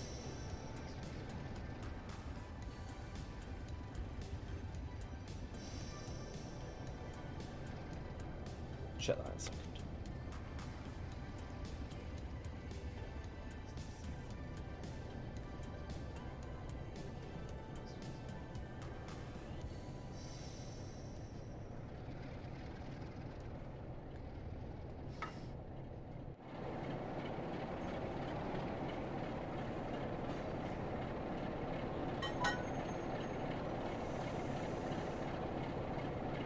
Wait for 30 minutes? I don't think so. That ain't happening. That's a bad me there.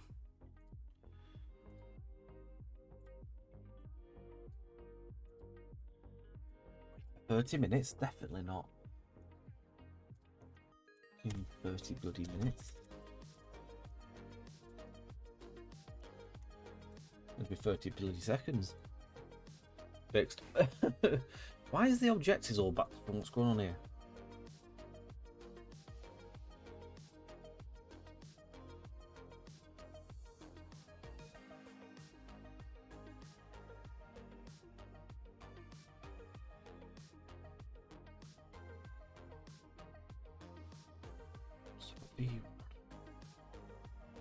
Move the timetable on the side second so I can look at both screens together. So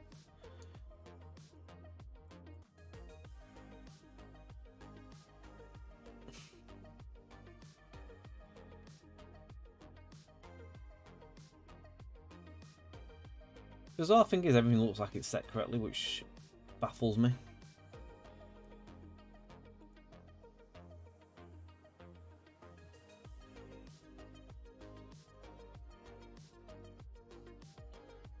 Unless it's something to do with the number overriding that I did. I've just realised what's up with my train number. I put 47.4.32 for whatever stupid reason. Why did I do that?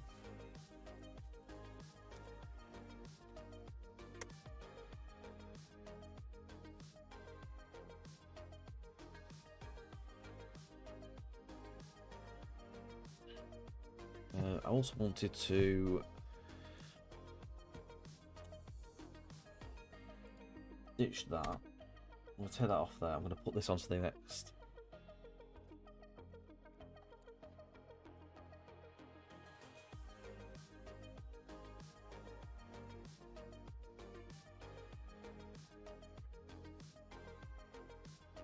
So that's that. I have no idea why these are doing what they're doing though. Or they're not registering where they should be. So that I think is going to be a mystery for the next stream, to be honest, because we are getting very late in the evening and we've been streaming for 3.5 hours, so it's another long video for YouTube. So win-win. The Mastery Challenge Under the Weather Tier 2 will now correctly update after completing the request scenarios from 3rd of October's release. That's interesting. I can't say I'm anywhere near there yet, so I can't even say it works for me or what yet. So yeah, not a clue.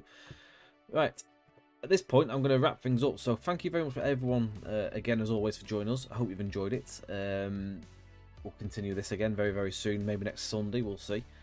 Become a little bit of a theme at the minute. Next Friday we'll probably do more driving again. I'm not sure if we'll do TSW or maybe have a little.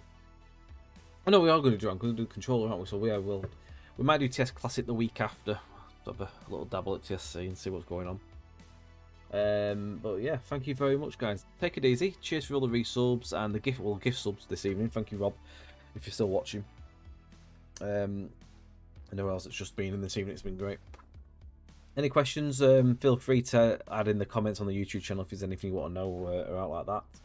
Happy to answer any of that. Other than that, take it easy. Enjoy your week, and we'll see you very, very soon. Bye for now.